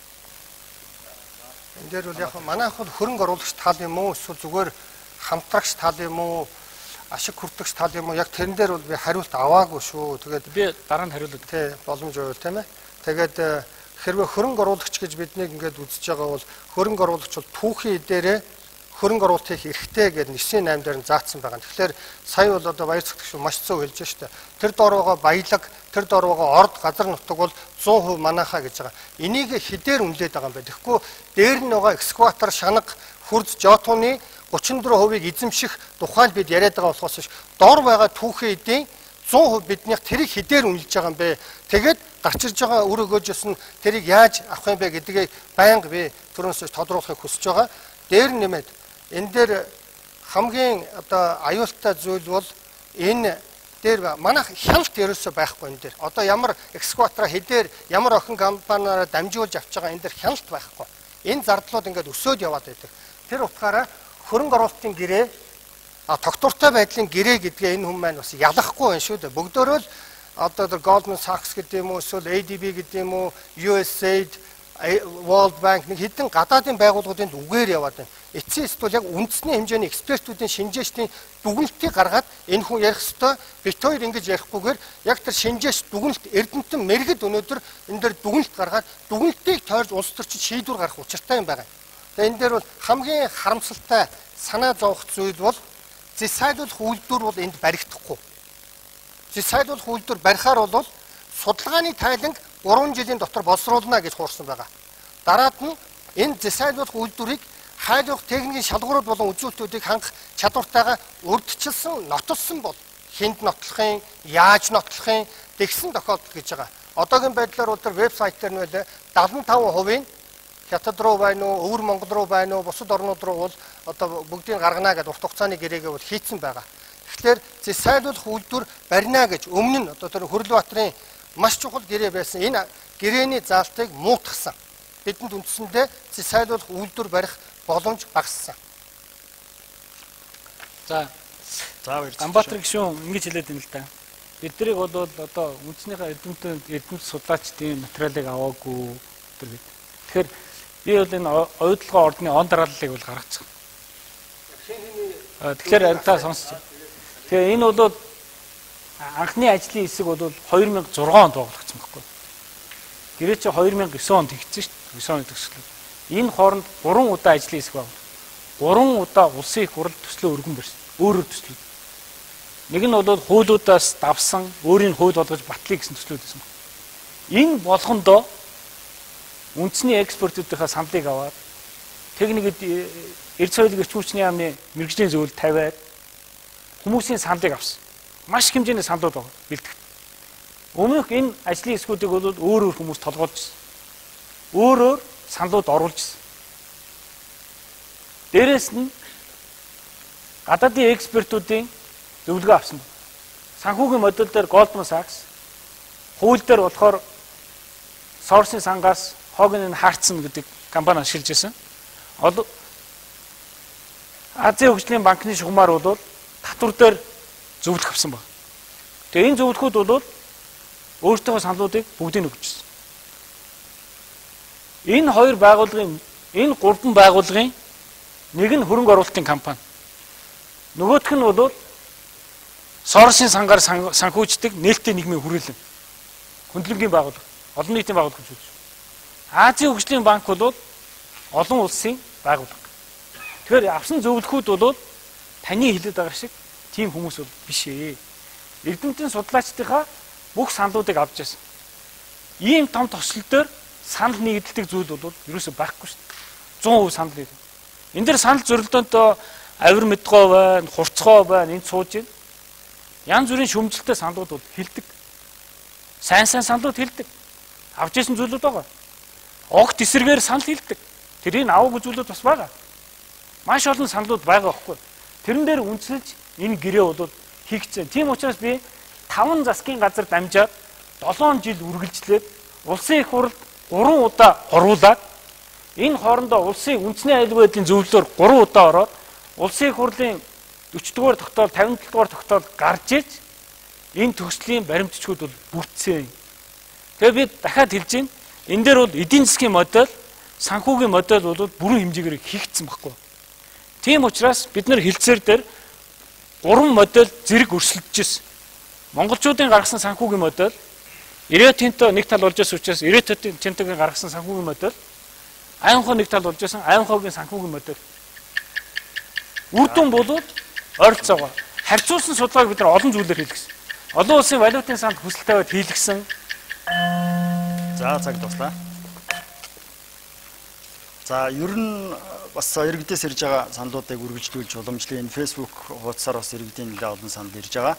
Хөрөнгө оруулагч тал одоо хамаг баялагийг гэрээний хугацаанаас өмнө ашигла дуусгаад өөр эзэмшигчд ирэхээ шилжүүлэхгүй байх, ордыг зарахгүй байх баталгаа байна уу гэдэг агуулгаар бас зарим иргэд хандж байна. За энэ дээр Ганбаатар гишүүн. Ийм ашигтай, ийм одоо тэнгэрийн умдаг атгацсан юм шиг гэрээнээс тэд гарахгүй гэдэг би баталгаатай байна. За баярлалаа шүү. За би Ганбаатар гишүүнсийг далдыг хардаг ч биш, далаа ламч биш, гарах юм уу гарахгүй гэж мэдэхгүй. Гэхдээ найдвартай байх үүднээс нь бол хувьцаа шилжүүлэхийг хязгаарласан гэрээг бол хийгээд гар үсэг зураад баталгаажуулаад 2011 оны 6 сарын 8-нд баталгаажсан нэмэлт гэрээ бол хийцээ. Тийм учраас энэ бол Аймхоо манжиг заруул хязгаарласан байна. Тэгээ барь. Аймхоо манжиг биш. Энэ манад хувь эзэмшиж байгаа компаниудаа. Тийм. За манай хөндлөнгийн орд Ирээ Тинтотой байсан. Ирээ Тинто бол Аймхоо манжийнхаа 51% эзэмшиж байгаа. Ирээ Тинто өөрийнхөө тэр 51% эзэмшлийг ямар нэгэн байдлаар хөдөлгөөнд оруулна гэвэл Монгол Улсын засгийн газраас зөвшөөрөл авах ёстой. Тийм гэрээ хийсэн байгаа. Даваасан гишүүнд би энийг уншихыг бол зөвлөж байна. За манай хөндлөнгийн оролцогчид тэгээ барь. Уучлаарай. Ирээ Тинто компани эзэмшиж байгаа одоо OTLC гэдэг компани 51% дээр ярьж байна. За энд бас иргэдийн саналаас үгүй. Энэ гэрээг эргэж харах эрхцүү орчин байна уу гэсэн байна. Facebook хуудасны иргэдийн санал байна. За баярлалаа. Эргэж харах эрхцүүг бол зохицуулсан байна. Энэ бол 70 жилийн настай гэрээ учраас хоёр тал бол хоорондоо тохиролцоход бичгээр тохиролцоод гэрээнд өөрчлөлт оруулж болно гэдгийг заасан байна. Энэ гэрээг бол анх 2009 оны 10 сарын 6-нд байгуулсан. Тэрнээс хойш бол бид нар 3 асуудлыг бол оюутлага компанид тавьсан. Нэгдүгээр анхны тохирсон хүү бол өндөр байна. Зах зээл сайжирж байна. Тийм учраас хүүн дээрээ хилцээр хийя гэдэг санал тавьсан. Дараа нь санхүүжилтийн арга бол 4 байсан. Ингийн хувьцаагаар санхүүжүүлэх, хувь эзэмшигчдийн зээлээр санхүүжүүлэх, 3 дугаарт нь 3 дахь талаас, 4 дахь нь бол давуу эрхээ хувьцаагаар. Давуу эрхээ хувьцааны талаар ойлголт бол үнэхээр байгаагүй учраас хүмүүс ингийн хувьцаа хөрвөх юм байна гэд айгаад гисэн. Тийм учраас ерөөсөө давуу эрхээ хувьцааны санхүүжилттэй болио. Бид нар бол дийлэхгүй юм байна. Тэгээд давуу эрхээ хувьцаагаа ингийн хувьцаараа шилжүүлэх ийм гэрээний нэмэлт хийя гэдэг ийм асуудал тавьсан. 3 дугаарт нь Монголын тал өөрөө хөрөнгө босгох боломжийн талаарх нээлт бол энэ дотор байхгүй байна. Тийм учраас энэ 3 асуудлыг тавиад жил гаруй хилцээр хийгээд 2011 оны 10 сарын 6-нд хөрөнгө оруулагчтайгаа хувь нийлүүлэгчийнхаа гэрэн дээр бол өөрчлөлт оруулсан. Тийм учраас энэ бол өөрчлөлт орж болдог гэрээ гэдэг юм. За Ганбаатар гишүүн. Яа, энэ бол өөрчлөлт оруулахад маш хэцүү. Монголын ард иргэд бид хоорондоо эвлэлдэж, нэгдэж, ойлгож, нэгдсэн ойлголттой байх, улсын хурал дээр нэгдсэн ойлголттой байх, эрдэмтэн мэрэг дээр урдаа гол барьж, улс төрчид биш, нийгмийн зүтгэлтнүүд биш, эрдэмтэн мэрэгд нь урдаа гол барьж, гол одоо үндслүүдээ гаргаад, тэгээд засгийн газартаа үүрэг өгч, шинжээч мэрэгчлэтнүүдийн төвшөнд хэлцээрт оруулах боломжийг л яаралтай сэдэх хэрэгтэй. Тэрнээс биш гэрээнд яг өөрчлөлт оруулна гэвэл тэр бүх зүйлүүдийг хаацсан байгаа. Бүх зүйлийг хаацсан.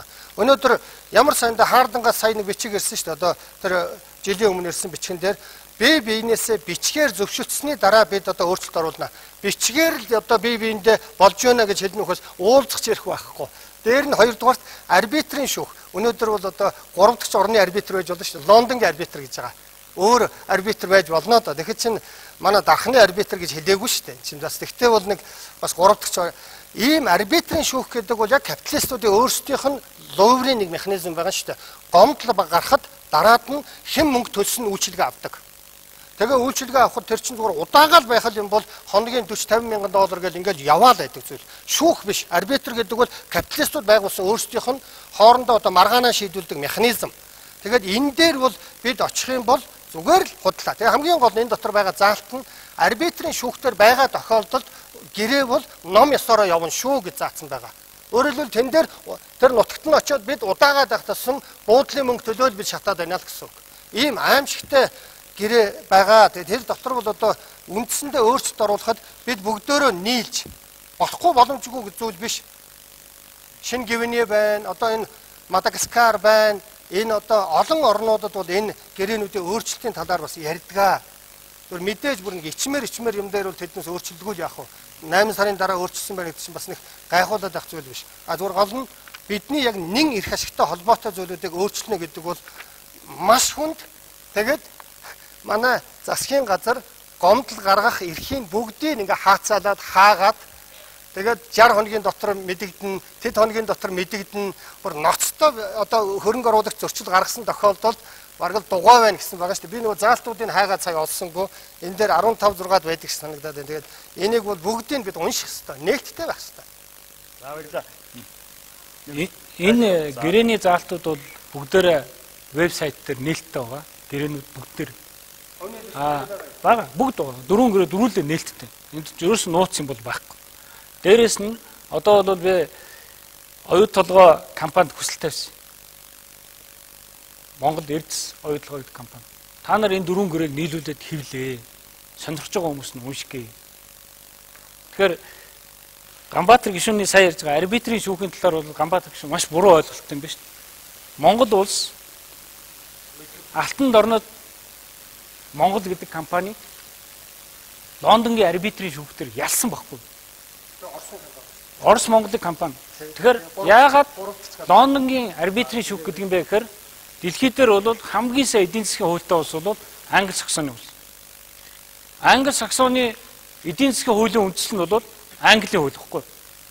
Англи яагаад Сингапур ийм богино хугацаанд хөгжсөн? Яагаад Австрали хөгжсөн? Яагаад Канада хөгжсөн? Яагаад Өмнөд Африкийн бүгд найрамд улс хөгжсөн? Консенсусыг л ерөөсөө Английн хуулийг байгаагаар нь орчуулад өөрсдөө хэрэгжилсэн. Эсвэл англи хэлтэй улсууд учраас шууд аваад хэрэгжилсэн.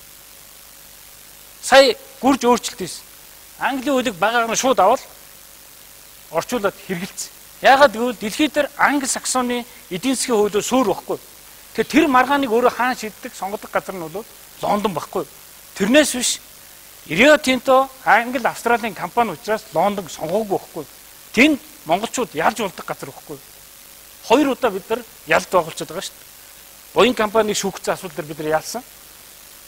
Алтанд оронд Монголыг шүүгцэн асуудал дээр бид нар ялсан. Тэгэхээр Ганбаатар гишүүнийг одоо олон улсын түвшинд ийм яриад таны үгийг бол одоо зүгээр нэг таныг нөгөө гудамжинд байхдаа тэмцэж байснаар хүн харахгүй байгаа. Таныг бол Монголын улсын их хурлын гишүүн. Таны үг бол нөлөөлнө үү? Олон улсын арбитрийн талаар Монгол улсын их хурлын гишүүн ийм яриа сууж иж болохгүй. Бид нар олон асуудлаа тэр газар шийднэ. Үнэхээр энэ уул уурхайн том бүтээн байгуулалтыг хөгжүүлэх гэвэл дан ганц Монголууд хөгжүүлж чадахгүй. Өөрөөр хэлбэл энэ дэлхий бол үнэхээр даяарчлагдсан байхгүй. Харилцан хамааралтай болсон байхгүй. Энэ уул уурхайн бүтээгдэхүүнийхээ 98%-ийг бид нар шууд экспортод гаргаж байгаа ийм улс ихгүй. Тэгэхээр энэ бүх асуудал олон улсын түвшинд ярьж хийдэгдэнэ. Тийм учраас бичгээр харилцан тохиролцож өөрчлөлт хийн гэдэг бол маш их хэмжээгээр уулздаг юм аа. Ганбаатар гишүүн энэ хилцээрд орж үзээгүй юм шиг байна. Тийм учраас тэгж ойлгох шүү. Маш их уулзж исэн. Тэрнийхээ үр дүнд энэ өөрчлөлтүүд бол ордгоо гэж хэлсэн. За нэмэлт тайлбар өгье. За би яг гудамжныхаа нэрэнд хайртай. Гэхдээ би төрөхтөө гудамд төрөөгүй шүү дээ. Бас тэгж одоо эн чинь ихтэй сургуульд багшилж байгаа л дараа нь гудамд гарсан. Тэгэл давхиж яваал одоо төмний буйнаар бас ингээд ярьж байгаа. Бид өнөөдөр энэ дотоод асуудлуудыг бие биенийгээ мохох биш. Иргэдэд тайлбарлах нь бидний бүр үүрэг юм байгаа шүү дээ. Цалин авч байгаагийн зорилго. Тэгээ энэ дээр бол нэг ийм байгамт төрөн би хайгаадсан юм а. Засгийн газрыг яаж дээрлэх гэдэг энэ дээр нь бичсэн байна. Тэгээд хараа хөрөнгө оруулагч давгчгүй хүчин зүйлээс бус шалтгаанаар энэхүү гэрээгээр хүлээсэн үндсэн бол ач холбогдох үүргээ биелүүлэлгүй зохиолдод 6 сарын дараа өнгөрсний дараа яригдана гэж байгаа. Дараа санаатаагаар болон ностойгоор зөрчсөн тохиолдолд 60 хоногийн дотор түүн заасан үүргийг биелүүлэхдээ зорих арга хэмжээ аваагүй тохиолдол дахиад 60 хоног. Тэгээд дагуу маргаан гарах эрхтэй. Бид 120 хоногийн дараа арбитрт хандна. Дээр нь нэмээд нэг гоё юм эндээс олдчихлоо. 19-т хөрөнгө оруулагч нь энэхүү гэрээг хэрэгжүүлэхтэй холбогдуулна. Засгийн газар болон холбогдох яамд хандан аливаа шийдвэр зөвшөөрөл хүссэн бол уг хүсэлтийг биелүүлэхээс хүндэтгэх шалтгаангүйгээр татгалзах буюу хойшлуулахгүй гэж байгаа. Энэ 1-3 дээр энэ гэрээ чинь заавал биелүүлэх гэдэг үг орсон байгаа ш. Тэгэхээр үндсэндээ бид бол тэд юу ч хүссэн шалтгаангүйгээр татгалзах буюу хойшлуулахгүй. Тэгээ шалтгааныг хэн тодорхойлох юм? Хэн тооцох юм? Наад чинь шалтгаан байна гэж хэлж тэгэл болоо. Мэтгэлцээний явцад бас цагийг дахин сунгасан. За сунгасан цаг дуусах төгсч байна. За ингээд ерөнхий тогтсон дэг дүрмийн дагуу мэтгэлцээний төгсөлд хоёр оролцогч бас асуултгүйгээр байр сууриа 2 минутын хугацаанд багтааж илэрхийлэх боломжтой байгаа. За ингээд түрүүчийн мэтгэлцээний эхэнд суглаагаар 2 гэсэн дугаар авсан Ганбаатар гишүүнээс эхлэе. За нийт ард иргэд, эрдэмтэн мэргэд Монголын нийт ахын дүүс маань энийг бас чих таран сонсож байгаа баха. Ийм мэтгэлцэн гэрээ байгуулахаас өмнө байгуулах ёстой байсан харамсалтай дараа нь хийж байна. Гэсэн ч гэсэндээ хизээч хийхгүй байснаас хамаагүй дээр юм уу да. Тэгээд бид үр дүн гарганаа. Тэгээд ямар ч юм дандаа үр дүн байх ёстой. Ингээд баяр цогт гишүүндээ улсын хурлын дэд дарга шүү дээ. Гишүүндээ хандаж энэ ондоо багтааж одоо энэ 12 сарда багтааж улсын хурал дээр оюу толгой болон уул уурхайн талаар дэд хороо байгуулъя. Тэрэн дээрээ Монголын үндэсний эрдэмт ямар ч эрдэмтэнгүй ард түмэн биш шүү дээ. Эрдэмтэн мэргэд шинжээч судлаачдаараа энэ тал дээр дүгнэлт гаргуулад дүгнэлтээ үндэслэж маш муу хэцүү гэсэн дүгнэлт гарах бах. Дүгнэлтээ үндэслэж шинжээч эрдэмтдтэйгээ суугаад их хурал дээрээ бас нээлттэй энэ талаараа бүх гишүүдээ энүүгээрээ цэнэглээд ингээд үүний дараа засгийн газартайгаа ажлын хэсэг байгуулж шинжээчдийн эрдэмтдийн бага байгуулад ингээд оюу толгойн тухайн тэр хөрөнгө оруулагч нартай бол ярилцъя гэдэг. Энэ асуудлууд арайч дэндсэн байна. Дахиад ярья гэдэг энэ уриалга санаачлагыг гаргая. Тэрэн дээр бол баяр цогт гишүүн дэмжиж бас бидэнтэй хамтарч ажиллах бах. Би түрүүнээс хойш бол таны толгой дотор байгаа мэдлэгийг бол далдаас хараад болоогүй байна, мэдээгүй байна. Чамааг би бол энэ чи ихнээс нь гэж юу ч хэлээгүй шүү. Яагаад гэвэл монголчууд бид нэг талдаа байх ёстой. Бид нэг л улсууд, нэг гэр бүл. Тийм учраас хөрөнгө оруулагчдын өмнө байр сууриа тодорхой болгоод элен далангуй ярьдаг бай, эрдэмтэн шинжээчдийн дүгнэлтээ бид хүндлэх ёстой гэсэн. Ийм л уриалгыг бас дахиад гаргаж जैन. Тэгээд хүсвэл би дараагийн ээлжинд мэтгэлцэж над бол яриаггүй бас нэлээд олон зүйлүүд байгаа учраас бас хийхэд бэлэн байна гэдгийг илэрхийлье. За баярлалаа. Би Ганбаатар гишүүн үнэхээр ийм сайхан боломж гаргаж өгч оюутлогын гэрээний талаар хүмүүст ойлгуулж байгаад баярлж байна. Тэгээ би төгсгөлд нь дахиад хэлэх гэсэн оюутлогын гэрээ бол эрсдэлгүй. Оюутлогын гэрээ бол ашигтай. 53% ашиг, өнөөгийн үнцээрээ 59% ашиг авдаг юм гэрээ. 3 дугаарт нь энэ бол хөрөнгө оруулалтын онцгой нөхцөлтэй хөрөнгө оруулалтын гэрээ. Энэ бол зээлийн гэрээ биш. За дүгнээд хэлэхэд оюутлогын гэрээ бол эрсдэлгүй, Монгол Улсын засгийн газар ард түмэнд ашигтай гэрээ, хөрөнгө оруулалтын гэрээ. За энэ удаа бол хүмүүс ингэ харж байгаа. Ганбаатар ядуу, баяр цогт ядуу гэдэг. Энэ дээр бол Ганбаатар ялаагүй, баяр цогт ялаагүй. 2009 оны 10 сарын 6-нд энэ гэрээнд гарын үсэг зурхтаа монголчууд ялцсан байхгүй. Энийг ганцхан өгүүлбэрээр дөнгөж хэлсэн Монгол улсын ерөнхийлөгч бол ард түмнээр хотлолноороо нэг алхам урагшаа алхлаа бид нар гэж ингэж дүгнсэн баг. Нэг хүн 1000 алхаагүй. Монголын ард түмэн бүхэлдээ нэг алхаж чадсан байхгүй. Энэ том гэрээ. Дээрээс нь энэ гэрээний хамгийн том ач холбогдол нь бас юунд байгаа юм бэхээр үндэсний аюулгүй байдлын үзэл баримтлалд 30-30-40 гэсэн үзэл баримтлал байдаг. Өөрөөр хэлбэл хоёр талын том хөршөөс 30-30-ийн шууд хөрөнгө оруулалт, 3 дахь хөршөөс 40% хөрөнгө оруулалт. Оюутлогын гэрээ зурагцснаар энэ хөрөнгө оруулалт Монгол улсын 3 дахь орноос орж ирж байгаа хөрөнгө оруулалтыг нэмэгдүүлээд Монгол улсын эдийн засгийн болон үндэсний аюулгүй байдлыг бол баталгаажуулсан багмаа. Дараа нь би Эренчин Мембайгийн хэлсэн үгийг зүгээр сануулж хэлэх гэсэн. Монголын за андгаа бүүзаа гэдэг бол Монгол улсыг энэ даяаршсан нийгэмд үнэхээр хийсэн гэрээгээ хүндэтгэж ажил хэрэг болгож чаддаг ард түмэн гэдгийг бас харуулах ёстой гэдгийг хэлсэн. За баярлалаа. За ингээд мэтгэлцээний цаг дуусч байна. За мэтгэлцээ явагдаж байх явцад бас иргэд үзэгчдийн зүгээс ирүүлсэн олон асуулт байгаа. За энэ асуултуудыг бид бас хоёр оролцогчдод жиш шилжүүлнэ. Ер нь бол дэлгэрэнгүйгээр тавьсан асуултуудад гишүүд бас өөр өөрийн шугамаар тодорхой хэмжээгээр хариулт өгөх хаа гэж найдаж байна. За эрхэм үзэгч сонсогчдоо Монголын үндэсний олон нийтийн радио телевизээр мэтгэлцээ дамжууллаа. За энэ удаагийн мэтгэлцээнд улсын хурлын гишүүн Баярцагт Ганбаатар нар оролцож оюутлогын гэрээний холбогдлолтой зарим асуудлыг хөндөж ярилцлаа. Үзэгч сонсогч та бүхэнд баярлалаа.